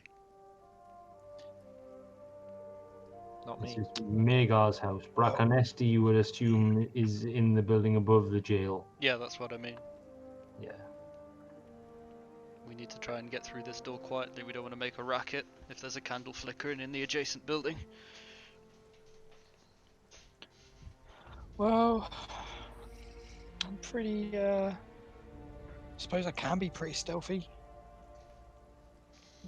Decent acrobatics as a performer. I mean, yeah. If it's not locked, I could use thaumaturgy to just open the door. All right. Do you want to? Who's trying the door? I think Callum should try the door first. I don't have to try a door to go in. Okay, I'll just walk up, try the door. Try the door. As you place your hand on Actually, the. hang on. Is there anywhere kind of out of the way where I can start casting a spell that wouldn't be obvious? Yeah, you can see that there's a small alley behind the roundhouse. Alright. And behind I'll the take- jail, between some of the other wooden houses, with the flickering candlelight shining out of the windows. But there's plenty of long shadows for you to hide yourself in. Okay, I'll take 10 minutes and cast Detect Magic as a ritual.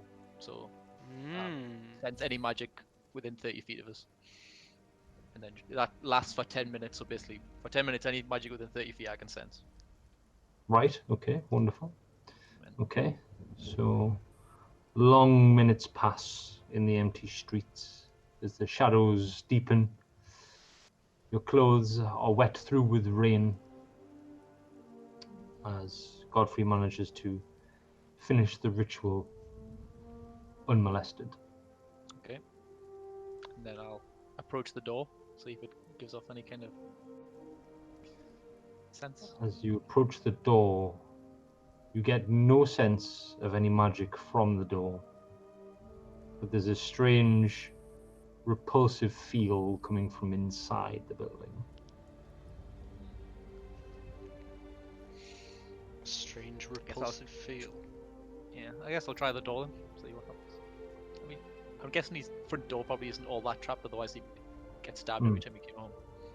Yeah. It does appear to be locked. Okay. As you Well, I have a crowbar, reach but it's out not very and touch quiet.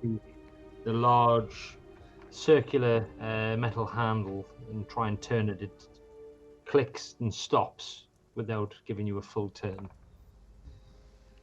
Does anyone have thieves' tools or anything we can pick the lock with? Unlikely. No, I don't. No. Have fun with it. Would a I mean- throwing knife be small enough to pick a lock with? Oh, what? Sorry? A throwing knife? It You might can be. certainly try. If that doesn't work, I could use thaumaturgy on all the windows and hope one is unlocked, in which case it would fly open. I can probably have a go at picking this lock. If no one's got any objections. No? Nope. Okay, so I'm going to borrow the throwing knife in that case, and Yeah. I'm going to use channel divinity, knowledge of the ages. So I become, I have proficiency in a skill or tool. I'm going to choose sleight of hand, and I'm also going to cast guidance on myself to give myself another d4 to a skill check roll, and then I'm going to have a go at picking this. Nice. Knowledge Right. clearance. Nice stacking of skills there. Go for it. Sweet. What kind of a roll am I making? Is it going to be sleight of hand? Ooh! It is sleight of hand, yeah. 15 plus my bonus of 2 minus 1, so 16, and then my d4 17. 17. So as Torlek kneels into the wet mud in front of the lock, the door, he inserts the thin tip of the throwing knife into the lock, presses his ear up against it, and begins to very slowly turn and move the knife in a back and forward motion. As you watch him, it takes a few seconds as you nervously look up and down the street for anyone watching before you hear the first click. Moments later, there is a second click and a third, louder click. You extract the knife, confident that you have opened the door. I'm just gonna sort of flip the knife with a wry smile and pass it back. Okay. So you see Torlek knows some shit because he's seen some shit.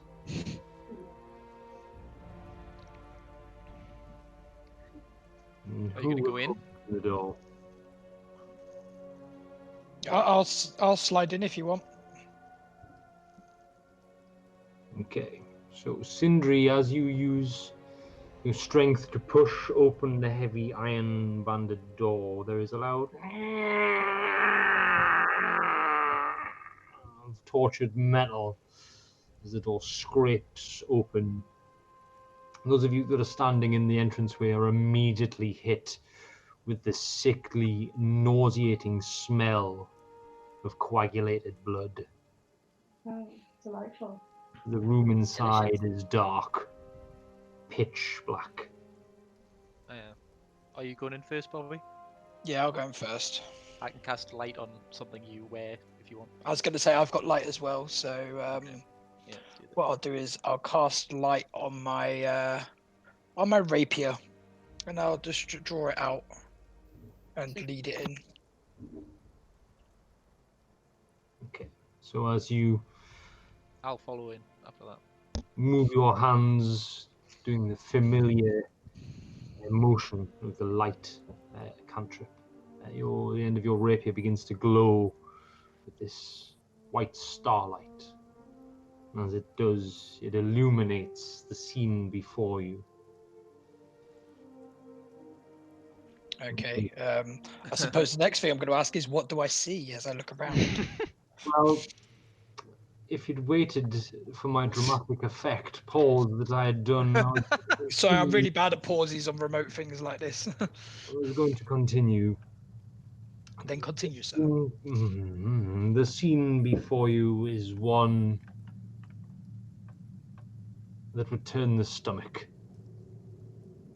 of a seasoned warrior. Dismembered body parts and pools of sticky, coagulating blood coat almost every surface in the ground floor, round room of the stone tower. You can see that there is old, stale straw on the floor, long soiled by blood and other bodily fluids. And as you cast your rapier around, you see on shelves jars of eyes and fingers, tongues and ears. There's a table with a freshly severed head atop it, its eyes staring off listlessly into the night. What looks to be a small kitchen and food preparation area is covered in gore and what looks to be days-old entrails from a humanoid form. The cutlery and crockery are covered in blood. And it seems as if the Magar has been eating those that he has sentenced to death recently.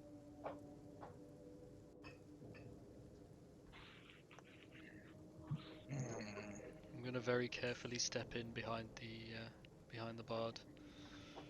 Yeah. Do I see does anything ping on the detect magic? I can see an aura around it and tell what school it is if there is anything. Mm. You can indeed. At the far end of the room, to the right of the small food preparation area, in what looks to be a wash bowl full of human remains, there is an open book repulsing you with every fiber of your being as it emanates horrific, necromantic energy. Yeah, figures.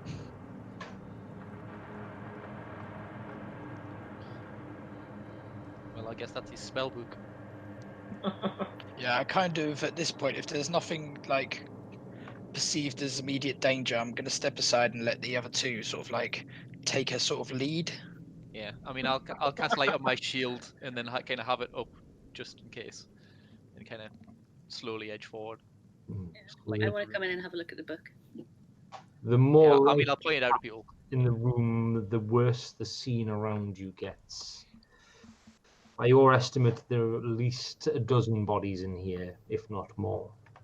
Parts of them strewn about, as if flung down in a rage. What is it you are specifically looking for? I was going to inspect one of the bodies and see if you can tell how they killed them. Make a medicine check for me. You go to the nearest remains on the floor. There's a torso of a young elven man. Male, even. Medicine. Ooh, 18 plus 6, so pretty good at it. These wounds on this body are very reminiscent of the wounds you saw inflicted last night by the Strigoi. Something of teeth and claws has torn this body apart with a feral rage. Can we tell how long the body's been dead for at all with that roll? This one looks to be nearly a week old. DM, tell us about the exits from this room. You said it was a multi-floored building, right? I thought you mean like run away. Yeah, there is one exit leading from this room. There's a set of slanted. It looks like a ladder, but it's like permanent steps going up, wooden steps.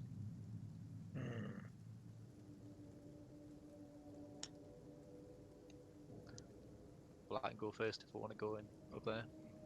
Wait, Jess, did you say you wanted to investigate that horrific tome over there? I mean, yeah, I kind of wanted to have a look in the evil book.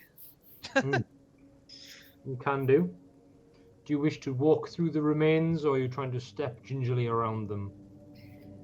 I mean, I'm going to try my best not to step in the worst of it, but I don't think any of us are coming out of here with our boots clean. Yeah, that's going to be a dexterity check then. Ooh, okay.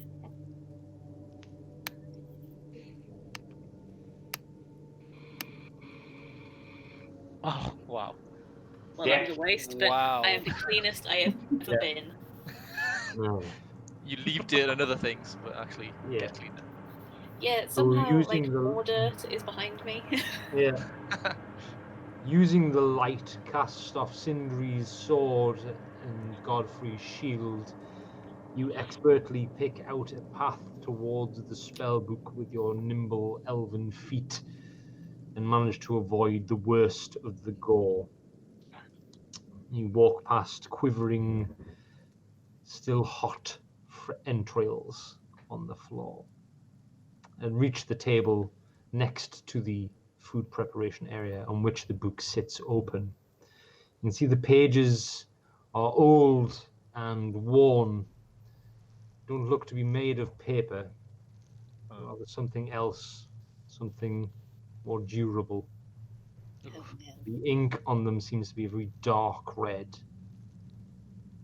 The script on it is unknown to you, but you recognize this layout as one of a book of spells would have, a wizard's book of spells, as there are small drawings of components, symbols and circles to be drawn to accompany the spells, and it is held open on a page with a bookmark made of a humanoid's tongue. You really had a theme going in this guy. Yeah. He's a Blood Magus. Probably gonna slip out. You know what I mean? That'd I be bet like- I bet our knowledge cleric could read it. But I'd give I it was a gonna try. say, do I recognise the language it's written in, even if I don't read it? I've got What identify, language- if that helps. What languages do you speak? Common, Elvish, and Dwarfish. You don't understand it, but you can make a history or intelligence check to see if you recognize the language. Oh, I've got history. Let's do that.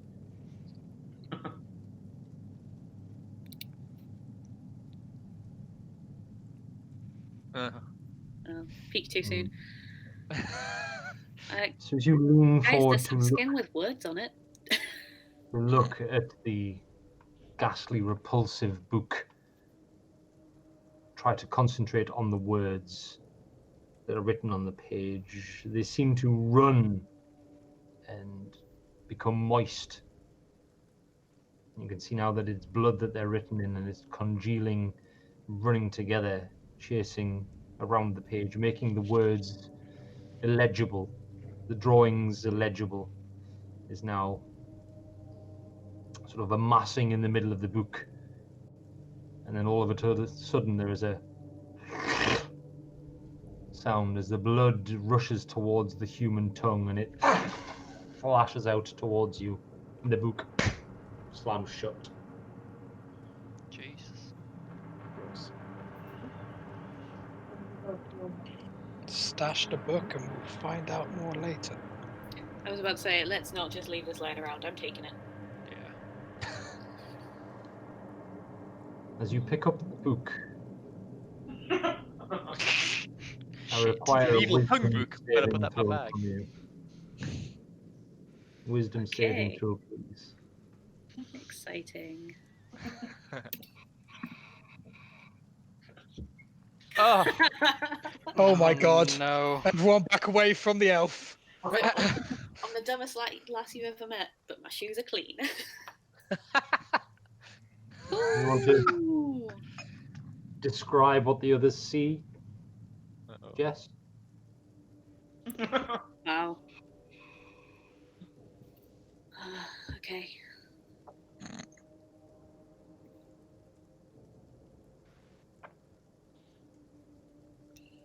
Trying to decide how extra I'm going to be here.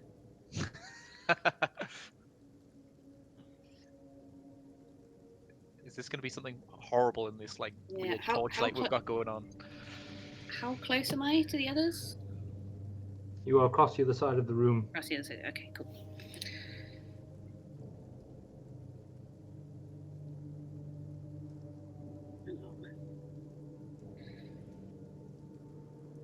Okay, so there's just initially a sheer look of panic on Giselle's face before the colour drains, and it's almost like when she was under the influence of the siren.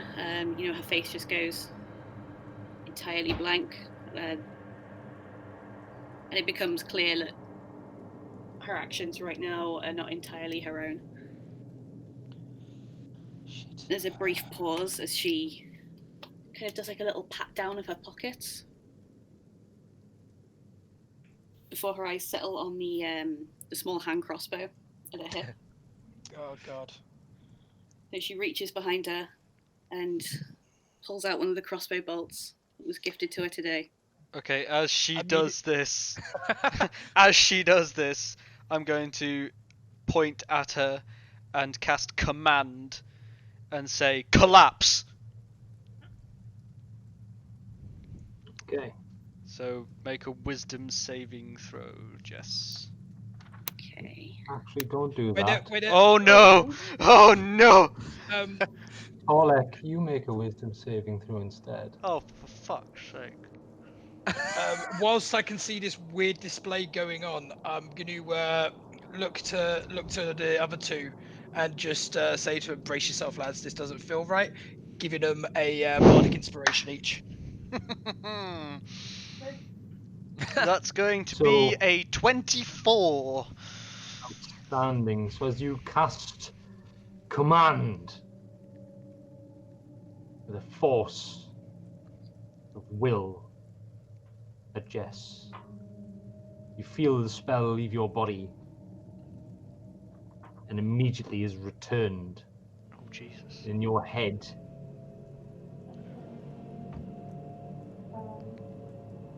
Hang on, I'm going to text you now. Oh, fuck's Okay. sake. And I'll finish my bit while he's typing. We're not in awkward silence. Okay, crossbow bolt, and hold it in my right hand, and I stretch out my left arm, and with all the force that a strength of 8 gives me, I stab it into my wrist and drag. Oh, fucking hell. Uh-oh. My boots are not clean now. Are you still holding the book while doing this? Yes. Okay. I'm going to try and grab a hold of her so she can't keep hurting herself. If I was to shoot at the book and knock it with my hand, would that help? Because physical contact seems to be what prompted this. Okay, so Torlek has acted. Sindri has performed a bonus action. Godfrey is about to move across the room, and Arwen is considering firing a bow, shooting a bow. So, which would you like to do first? Godfrey, would you like to dash across the room, or do you want Arwen to shoot her bow? I'm letting you decide. At the book, not at Jeffrey. Well, I think Well, her that shooting depends on an what arrow you would roll. would be faster than me running across the room. The Oh, dice will decide what you hit with the bow. I know, I kind of wonder now, maybe it's not the best idea. Arwen, Yeah. let's have an attack roll off you, please, if I that's reckon what you she wish could to do. snap off an arrow before I could start running with my Okay. 9 dexterity. Oh, shite. There's 9 +4. plus 4, 13. 13. I'm lucky for some. Snap off an arrow towards the book held in Jess's hand. She moves with this horrible of muscle, this crack of muscle, and she moves in an unnatural way to dodge the arrow as it flies past and embeds itself in the wooden shutter covering the window behind her. Okay. Godfrey. Yep. What you do about medicine, you believe that if you do not do something now, Jess will die. Do you mean I'm gonna have to try and stop the bleeding before I try and restrain her? What she's done to her wrists, she does not have long left. Well, I can use my action to try and restrain her and healing word as a bonus action. I was going to say I can come fall in behind him if he's got his shield out, and if I get close to her, I can do cure wounds. Okay. I'll let you both act at the same time if you wish. It's probably going to be wise, isn't it? So what am I doing? You might hit her with a brush first. It's going to be a contested strength roll. Okay. See, this is where she can roll another 20. So, Jess, you'll need to make a strength saving throw. Okay. And Godfrey, you will need to make a strength check to restrain her. Oh, Fucking hell. well, fuck. Jess, look at your phone. Oh, well, God doubly damn fuck. it. Oh, remember, you've got Bardic Inspiration, Callum. Can I beat her? Yeah, I suppose I could. What is it, a D6? Bobby. Pardon? It is. Sorry, mate. It is a. Believe so. I think it's a Oh, D4, being as we're only level It 2. might be a D4. 1 second. Let me just check my compendium quickly. I think it starts as a D6. Bookmarks. Inspiration 1D6. Yep. 1d6. There you Oh, go. nice. Yeah. So it's. Oh, I beat her. You beat her. You beat her by 1. Oh, that was close. Oh. Did he, Jess? So at first it feels like you've got her, and then there's another of those cracking noises, and she just jerks 45 degrees round out of your hands, that are all slippery with more Jess. God damn it. Hmm. Okay, well, I'll use my bonus action to cast Healing Word on our wrist kind of thing, try and stop the bleed. Wonderful. Okay, so as you reach down to try and I don't have a restrain, twitcher for that, it just goes off. yeah, as you try and reach down to restrain Jess, you look towards the wound at her wrist to cast Healing Word. You can see the tongue from the book is inching its way towards the cut on her wrist. Cast your Healing Word. It's 1d4 plus 4. +4.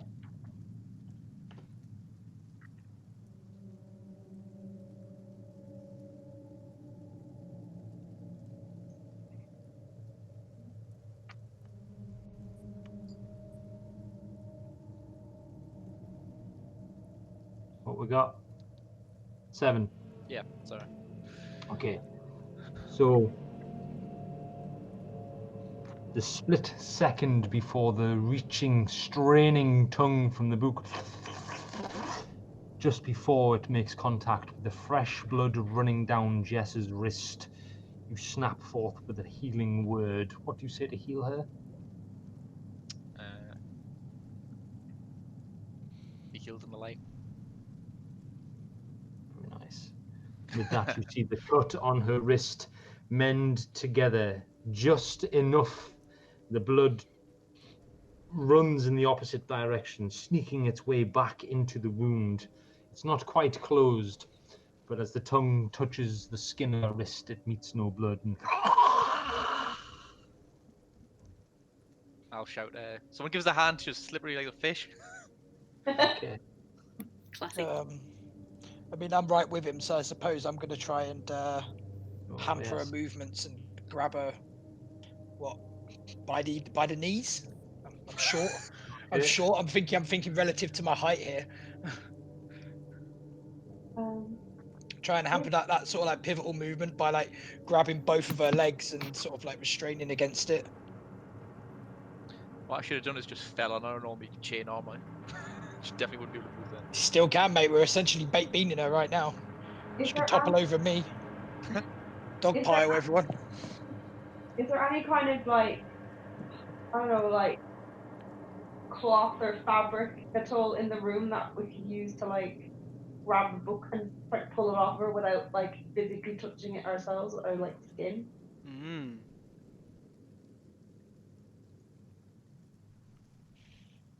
There is, though none of it is clean. That's It fine. is all in some way soiled. Do you want to touch the book that wants the blood with the blood stuff? You get the idea that once Sindri has done what Sindri is going to do, looking at Jess, it seems as if she is primed and ready to act. So me hinting at what the initiative order is. So Sindri, what are you going to do? Well,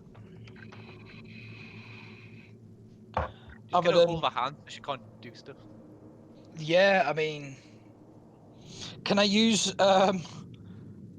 one of my bedrolls or something to try and like sort of restrain her, like just something that I've got on my hands, or on my persons that I can use to like hold her down. Like a little elf burrito. Basically, yeah, like try and. Would you have brought a full pack with you, or would that be in your room? Well, I haven't dropped any. We haven't put any of our gear down, have we? Really?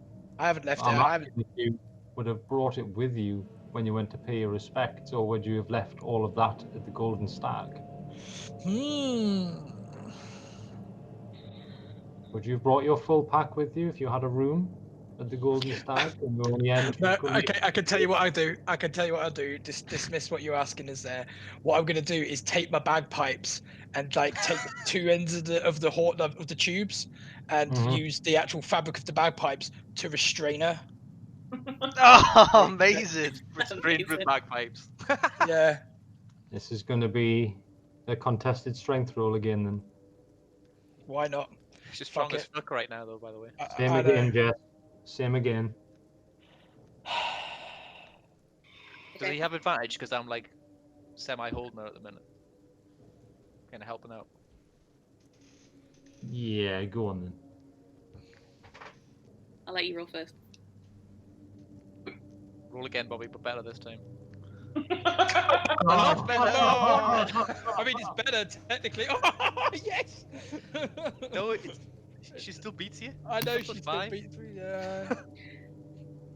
I know. I All put right, the everyone just pile on. So with that, Sindri leaps forward, trying to wrap the bag of the bagpipes around Jess in a restraining motion. But again, there is a crack and ripple as the book twists her body in an unnatural movement out of the way of Jess's bagpipes. You sail past her and land in the grime and gore coating the kitchen area. Jess. Question: how visible and like presented is the book? How visible and presented it is tucked under her arm at the minute. It is tucked under her arm at the minute. Holding it as close to her as she would something that she cared dearly about. So could I deftly Nope. use my... Nope, okay, fair enough, thank you. You have used your bonus action and your action. Yeah. Okay. What direction is Jess looking in at the minute, or Jess is looking towards the door. where? And it is Jess to move now. So where I'm stood. Yes. Oh shit! There's no sneaking up on herself. I was gonna try to sneak up with like the You have a bonus action left, Arwen, because you didn't use it before. I'm gonna let you use a bonus action. But then Jess is gonna go. Close the door so she cannot escape. Oh.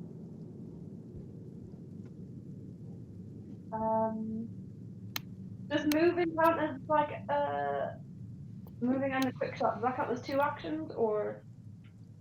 Moving. Sorry, what was that? Action. So would moving inside and like shutting the door behind me count as an action? That would be a bonus. You can move inside and shut the door as a bonus action.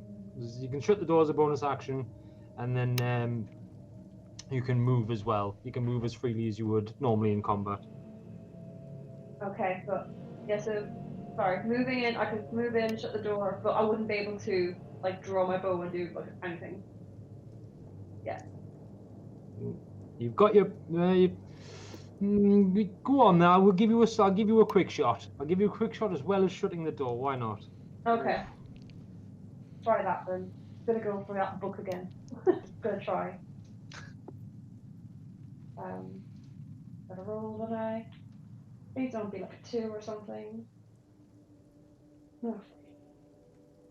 +4. +4. I've got that bardic inspiration thing as well. I didn't use it before. Yeah, use that. What's that one? To D? +6. D6. Oh, yeah, plus D6. 14 plus 6. Ooh. Dirty 20. 20. Okay. Roll your damage.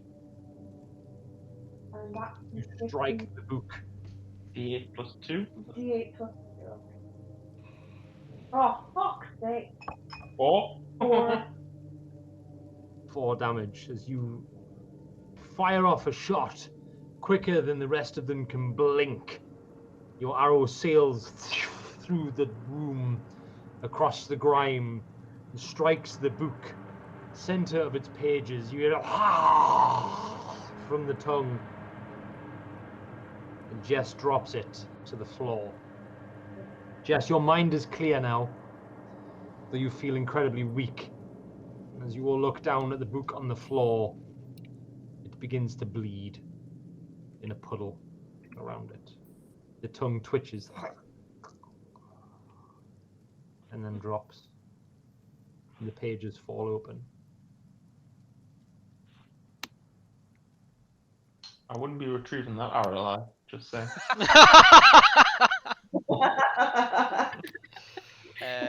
If it's not doing anything, I'll let. If she seems safe now, I'll let her go. And I'm just gonna sacred flame that book. Fuck that book. Oh, what? You're burning the book? Yeah, fuck it. Same. Just trying to eat. I was gonna say. Books? Well, I thought it was dead. I was gonna like maybe use my short sword to try and like turn the pages without touching it. Okay, you are Yeah, not man. speaking clear. You're not thinking clearly, so it gets burned. It's like a Give me Nazi. secret flame, Godfrey. Well, it has to make a deck save, which I assume it's gonna fail. Fail, automatic fail. It takes 5 points of radiant damage. It's consumed in holy light. It fizzes and sizzles as the blood boils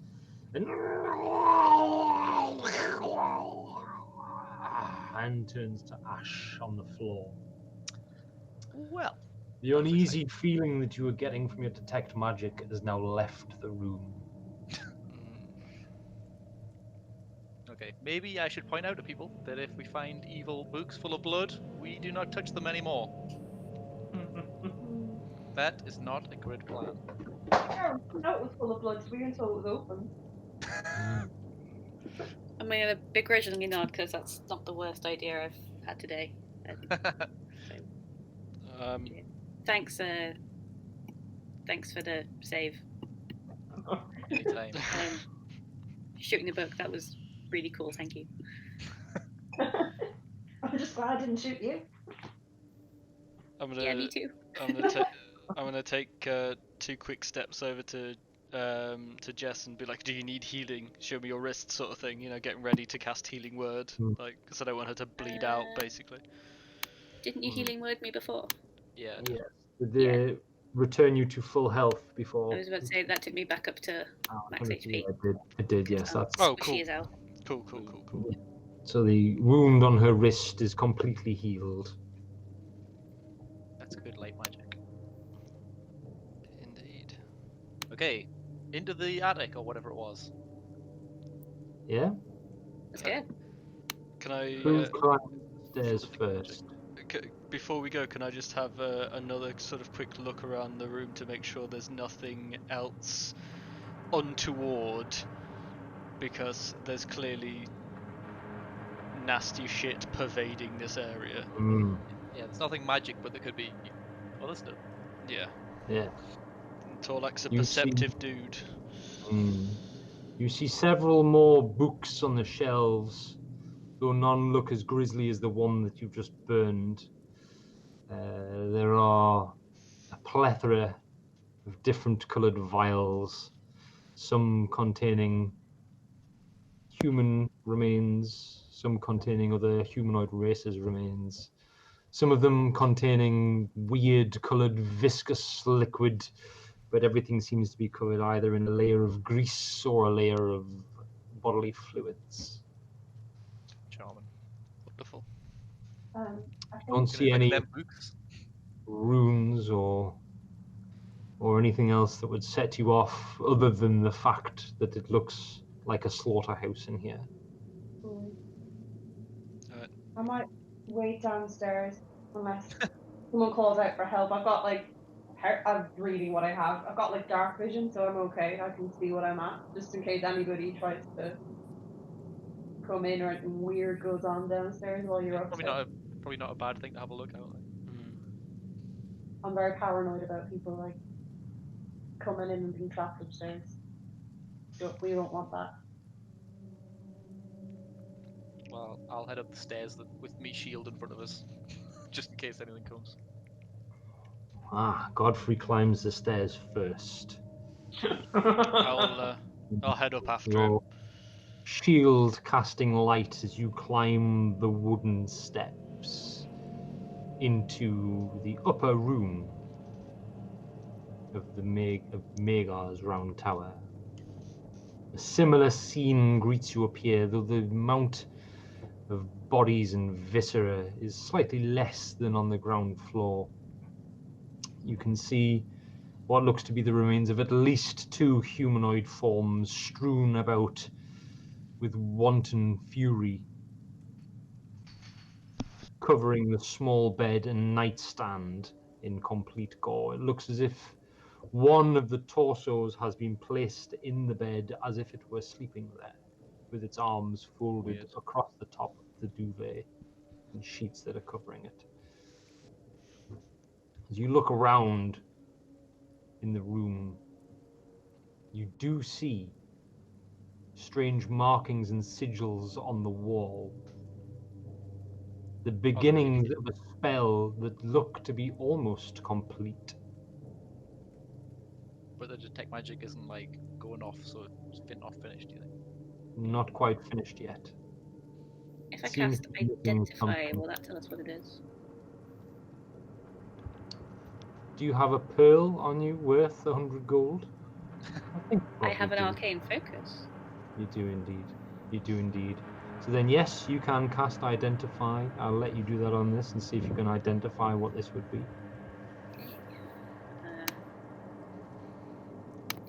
Just double check if it works.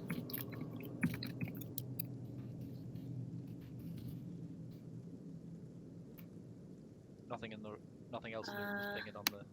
Okay, heads up, guys. I do have to touch it to identify it. So if Oh god. It was down. No. Should we all Yeah. like position around you like, come on? I'm gonna pass Sindri my crossbow. What was the bolt? just Get hang rid of the ammo. Yeah, That's just fine. hang on to this for me for 5 minutes, okay? Okay. before- I'm going to give Callum another bardic inspiration. How many back have you used now? That's the third one. So Ben's got one and Callum's got one. Okay. But it means if I touch it and cast Identify, we'll learn its properties. More specifically, if it was created by a spell, we learn which spell created it. Okay. So that seems useful. So I'm going to do that now. I'll stand closest by, ready to grab her. Yeah, I mean, I've given Sindri all my pointy objects. So. So, as Jess reaches out towards the sigil drawn in blood on the wall, seemingly unaware of her previous folly, you recoil in horror as the realization hits in your mind that this is a spell of necromantic origin.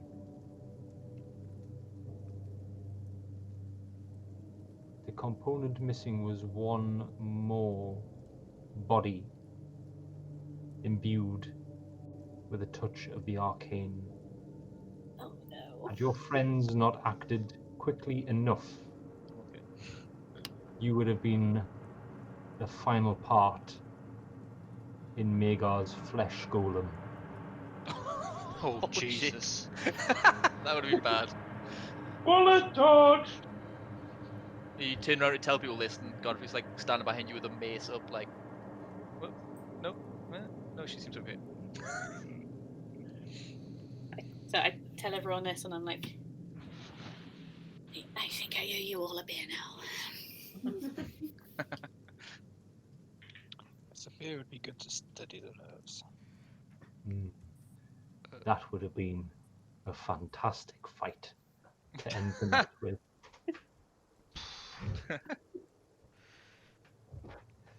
Okay. So, So there's nothing else You've now magic. learned of what the Magar was trying to accomplish. What the Blood Magus was using his authoritarian position to do. What would you like to do now? you stand in the slaughterhouse surrounded by viscera, knowing that you've skirted the edge of disaster, barely. I'd like to see if I can work out how to deactivate this spell. I don't want anything else coming in here and setting it off. You know what I mean? We could probably use Sacred Flame to just destroy the bodies. Yeah, it's on the edge of disaster right now, isn't it? Like, Yeah. we need to do something to get rid of it. With these bodies as well, though, would they be people from the town who were missing? Probably, yeah. People that have been arrested. Oh, yeah, the people that were arrested. But Yeah. they can get arrested for like just about annual little. Yeah. I guess. Do they say they like basically kill everybody who gets arrested? Their families maybe already are like lost. Pretty much. Okay, then yeah, then burn Fucking burn them all. Yeah, make between Godfrey and Torlek, one of you can make an intelligence check with advantage. Torlek, you're the knowledge cleric. Seems like your area of expertise. Okie dokie. Investigation, intelligence check with advantage, you say? Yep. Good job, I've got advantage. That's more like it. 16. 16. Wonderful. Let me just scroll down the page here and make sure I've got the correct. I don't want to give you the wrong information and leave this thing fucking going. Intelligence at 5 is brutal, man.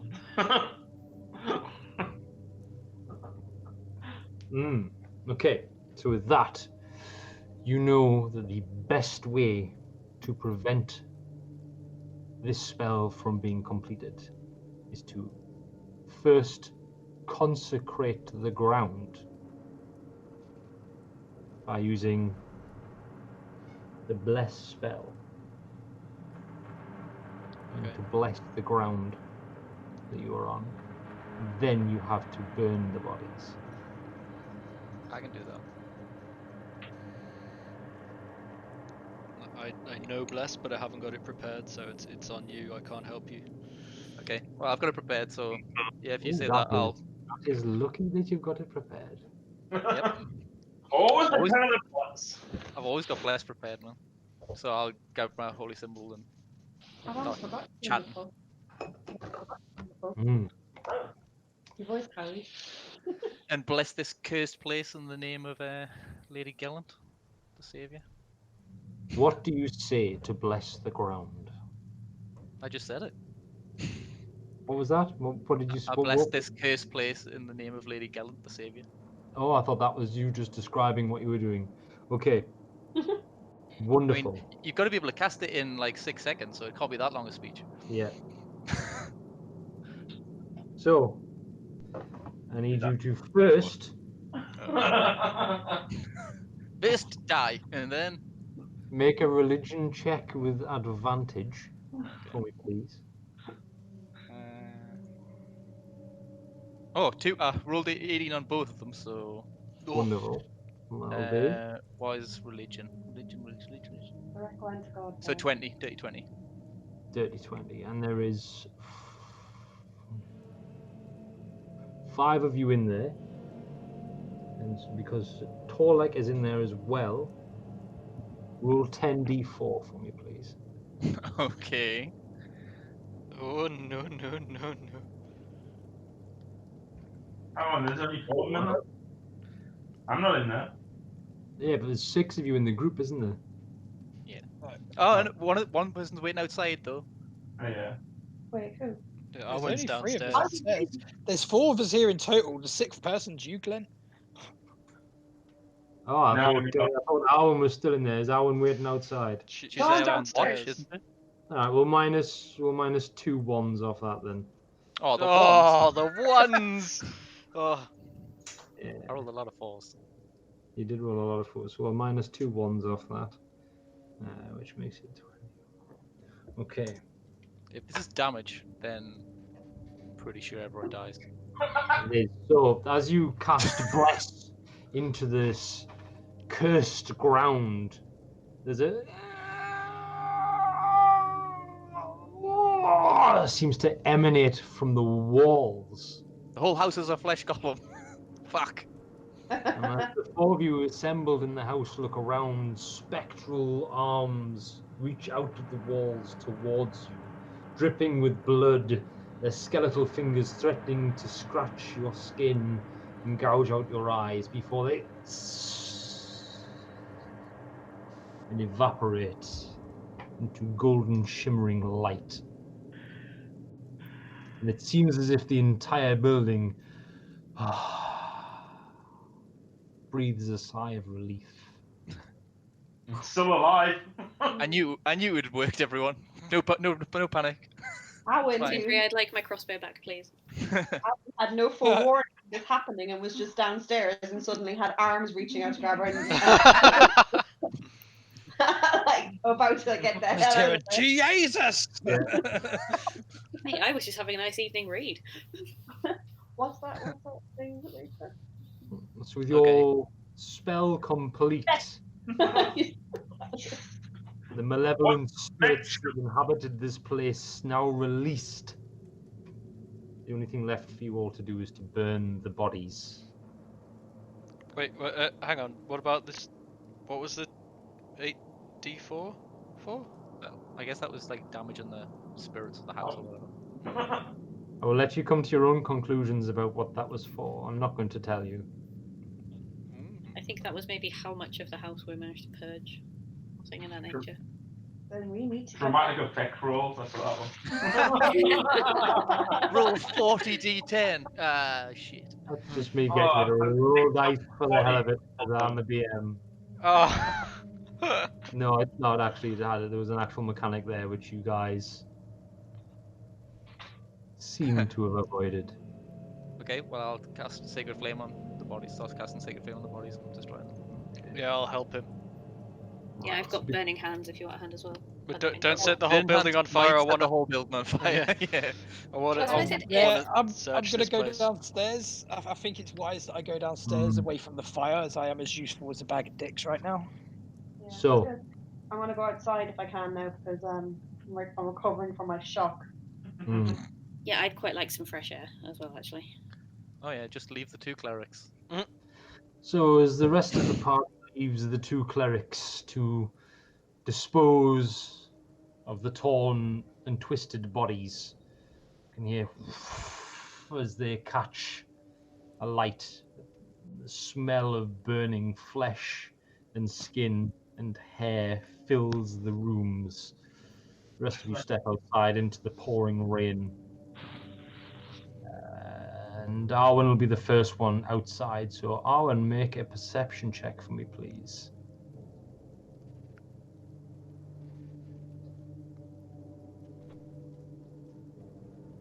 Got a 16, and do I add on my bonus thing then? Yeah. Yes, Do I bonus supposed to perception. 18? 18. Yeah, I've got plus 3. The flame in Braconesti's room above the jail has gone out. You hear a sound of a door opening and closing, and heavy footsteps making their way from the back of the building around to where you are standing. You reckon you have 6 seconds to react. What do you do? Ooh. What do I do? What do you do? Shove everyone back inside and shut the door behind us and, like, I don't know, hold it shut? Do you all go back inside willingly as Arwen pushes you back in? I mean, I'm a bit confused, but she's proven herself wiser than me today, so yeah. Yeah. And I'm small and a bit shaken from the horrors that I've just witnessed, so I'm not going to put any resistance up. I'm There's immolating Arwen corpses. I'm just. pushes you back into the slaughterhouse. You can see the two clerics have descended downstairs and are now dealing with the bodies strewn around on the floor. For good measure, you decide to immolate the remains that are in the jars on the walls and the shelves, just in case. And as you're doing this, you can hear the smell rising in the room, cloying, threatening to overwhelm you with a nauseating sickness. You hear on the door.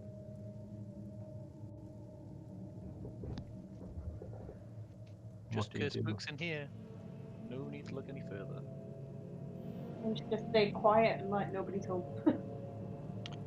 Yeah, I'm sort of like bracing myself to cast Dissonant Whispers if it comes to it. But at the moment, I'm just holding steadfast. Okay. So, Arwen, as you stand at the door holding it closed, you see the handle begin to turn very slowly, as if someone's testing it. It's meant to be locked, so I'm gonna keep pushing as hard as I can. And the handle reaches the first point where it clicked, where it was locked. You hear a loud click, and it keeps turning. What do you do? I don't really understand how this lock is working, but I'm gonna grab the handle and push my shoulder against the door, so I'm stopping the handle from being pushed any further, and I'm keeping it shut. You feel the resistance as you pull in the opposite direction of the handle. Tugs once, twice, and then releases, and you hear the handle on the other side of the door sort of clap against the outside of the door, and you hear those heavy footsteps squelch in the mud and the rain outside as they move around the first window to your left. You see the shutters are closed, and then there's a rattle at the shutter. There's someone testing the window. You hear a disgruntled, "Must have been the wind," before the footsteps turn around again and march slowly back the way they came. You listen for scant seconds before the footsteps are completely erased by the rain and you can no longer hear them. All you can hear now is the rain outside. I let out the breath that I've been holding the entire time. He comes back to investigate the huge. Yeah, I'm gonna take one of the bottles of beer that I've got on us and just heck it. Oh, we're gonna take those non-evil books that were found. I would very much like to do that. Also, I'd like to look around like upstairs, because we kind of dealt with the horrible thing, but we didn't actually investigate the room. So I want to just take another quick look around there, just investigate. Check any drawers or anything that's left. See if like the willows and that. Is there any way to look out to see if he's gone actually back into his house? He's not just like lurking about and around the corner. That would be You amazing. could open one of the shutters and take a chance at peeping out of the window, yeah. By the Or way, you could- whilst Ben's looking around, I'm just gonna sort of like lean into it, like lean over to him and say, if you see any mage flasks, grab us them, or let me know. Flasks. There are plenty of flasks that fit the description that you are after, Sindri, but they're currently full of different coloured liquids, and the ones that aren't have been destroyed as they were full of body parts. Would I be able to identify any of the liquids through look? Look alone, no. You would have to smell, or at the very least, pour some out to see what it does when it makes contact with ground. That's fucking terrifying. That is fucking, after what's just happened, I am absolutely terrified to do so, but would rather like the flasks. Make an intelligence check. Okay, I'll make an intelligence check. Who do you want a flask for? Could you not just Are they red, green, or blue? No, mage flasks. So like made out of mage glass. Okay. It's for alchemy purposes. Ah. Intelligence is piss. There we go. Okay, yeah, no worries. Is that what you've determined is in the jars? It wasn't surprises because it didn't say. Oh, there was natural 20 plus 1. These jars are full of piss. Never. You could take these jars and beakers and empty out the contents, but they would take extensive cleaning, for which you do not have the methods to do, before they are usable to brew anything other than what has already been in them. And I don't have the knowledge to know what that is exactly, do I? No. Not I quite. severely doubt it's anything we want, given everything else that's gone down. I want the flasks. I don't know what's in the flasks. I just went to flasks, but based on what Glenn said, I'm just going to have to kind of go, oh well. Not much I can do about this. Unless anyone else can offer a solution. My solution was to burn all the stuff inside, which I've already done. Yep. Did you guys want to search the upstairs room? Yeah. Please. I'll give Ben a hand. Torlek. Okay. One of you can make an investigation check with intelligence. With advantage, please. I'm a very investigatey boy, so Yeah, I'm not so much. So yeah, go ahead. I'm a very investigatey boy. He's got advantage. I have. Remember? Ah, come on. It's alright, I have Well, plus investigate- 9 to investigation, so that's actually Jesus. 15. Nice. Outstanding. Forgot about that actually. Double proficiency. Okay. So you find a small tapestry in one of the drawers. And it looks to have some sort of pattern embroidered on it in reds and blacks. Necromancers love to learn black. Do you unroll it? Who's is this me finding it? Yes, you did the roll, yeah, didn't you? Yeah, I'll sort of find a place with minimal gore to unfurl it, see what's in it. I guess I'm helping by just shining light on things that he finds. So, the tapestry portrays a grotesque, red-skinned, horned fiend, bleeding from hundreds of cuts and welts across its body. It squats near a pit filled with treasure. Okay. Are you holding anything right now? Oh god. Just the tapestry in my hands. Like, I suppose my shield's still strapped to my arm, so. Godfrey, are you holding anything right now? Sure. Probably just the same with the shield because I'm casting light on it. I can cast light on it. Both of you make a dexterity saving throw for me, please. Oh, for fuck's sake. Punch each other with a shield or something. Stop touching things. I know, right? 16 for me. 10. 10. Mm-hmm. Woo! The magic number. So as you stare into the pit of treasure beneath this creature, you look back towards the tapestry. For split seconds, it looks as if the creature's eyes focus on each of you. Godfrey, you feel a tug at the shield on your arm, but manage to wrest it and keep a hold. Torlek, you're not as fast. In the second you feel a tug on your shield, it's gone. Oh, it's in the tapestry. Oh, shit. Below the demon in the tapestry, on top of the pile of treasure, now sits your shield. Well, if we can get in there and kill that demon, there's a whole shitload of treasure in there. God damn it. Why, you want to be a tapestry? Okay. That's how you become a tapestry. Does there happen to be like a load of corpses in the treasure, or?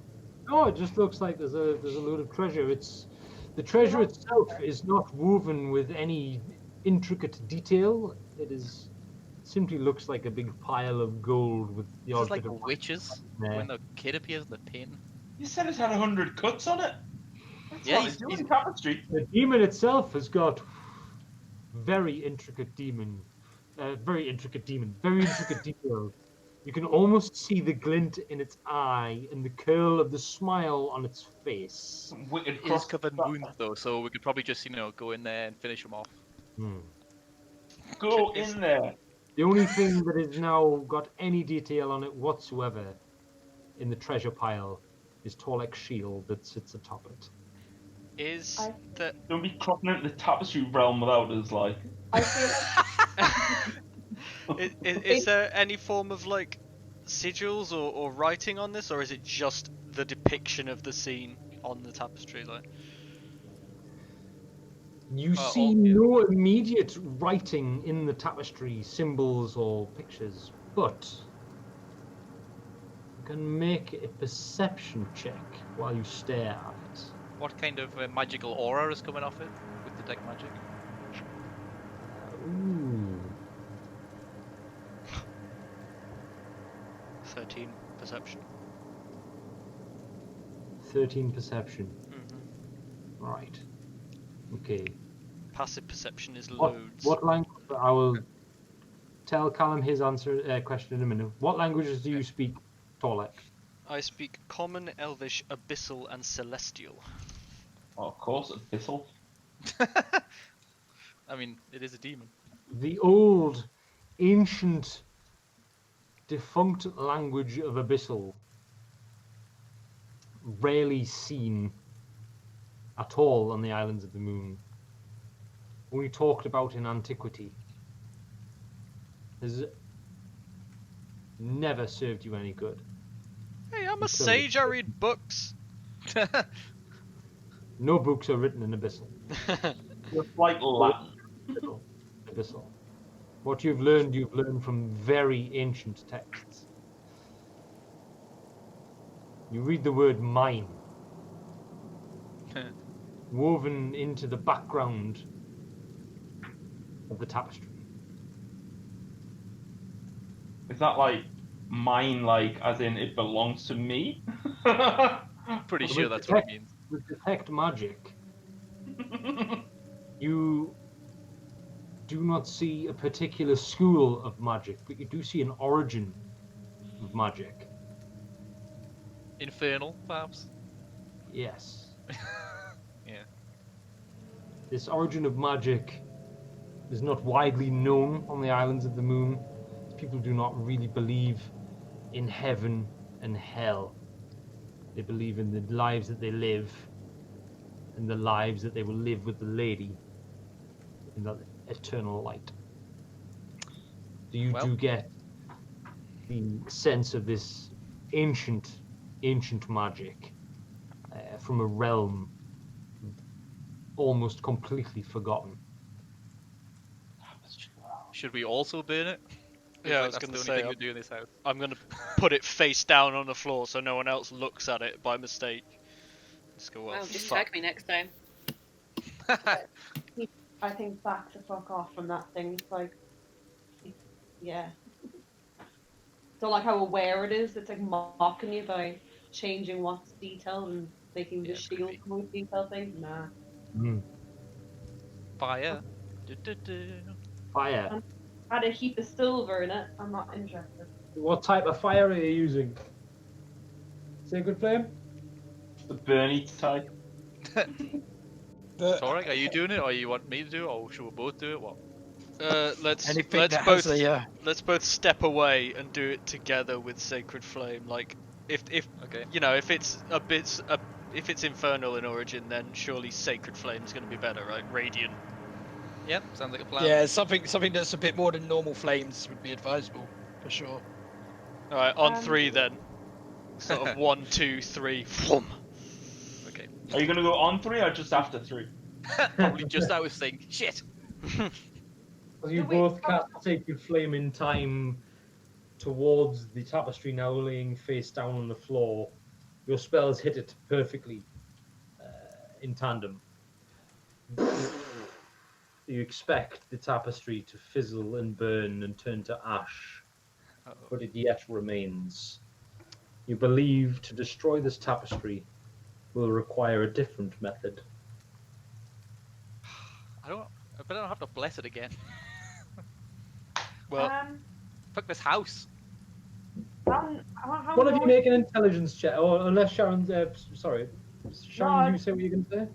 I was just gonna say, how noisy was the attempt to burn it? Because Lado from next door heard us when we were doing other things before, and I'm conscious he might come back.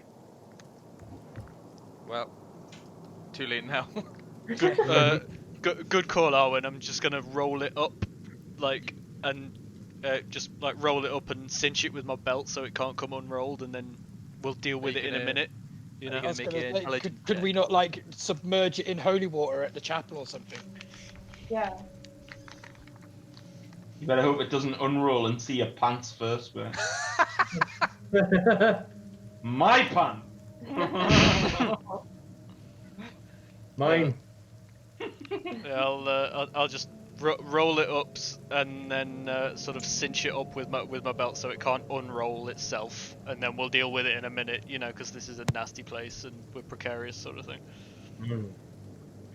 Yeah, I Yeah, think that's fair. bring it to the chapel sounds like a good idea. The whole water might. I'm pretty tempted to just burn in hands the house on the way out. Like, just see you. You better show it to people as a magic trick. I mean, I wouldn't reject just torching the house, but that probably would bring unwanted attention. Yeah. Let's just get out of here. Possibly. I'd like to know how you would burn a stone house as well. It Once all can the be done. insides are on fire, it'll collapse. Yeah. They had fires in the past. Molotov cocktails. Molotov I've been cocktails. That's burnt how we'd on start. We don't want to burn down the next door neighbor's house or start a fire in the city. Like, we need to be careful about True. this. Yeah, that's true. I wasn't like actually properly recommending we did it. I just I mean, you know, we've stopped what he was doing. We've taken away his weird tapestry. You know, I think it's alright to leave it as is for now. yeah. I reckon we should, even though these books Also, are these books that we've Giselle's got are gets to the magical, point where she we wants should be out pretty of careful here. with. Agreed. Should should I try and see if he's outside the window, or do we want to try the front door and just walk away? Yes, you can open a shutter or you can open the front door to peep outside. Should we try to shut it because the door was really squeaky? Yeah, I that's a think. good idea. Yeah, I think he definitely walked around the corner at least. And maybe, yeah, peep out the window. What is the view like from his house to the front door? His house, from where he is, he cannot see the front door. You Oh. know that. His building is attached to this building. So he's like around the back. Yeah. Yeah. I And think- he is sort of level with the first floor of this building, with his Okay. small square abode above what looks to be the jail. well, If he can't see the front door, then let's just get out of here. yeah. Yeah. You might want to. Who had prestidigitation? Oh, me.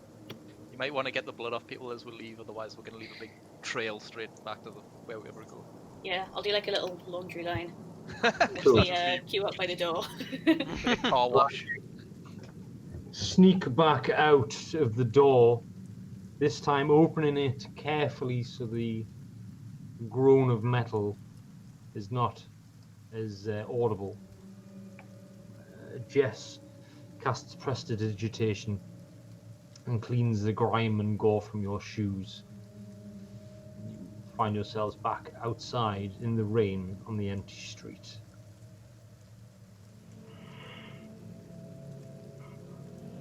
Who picked up the books?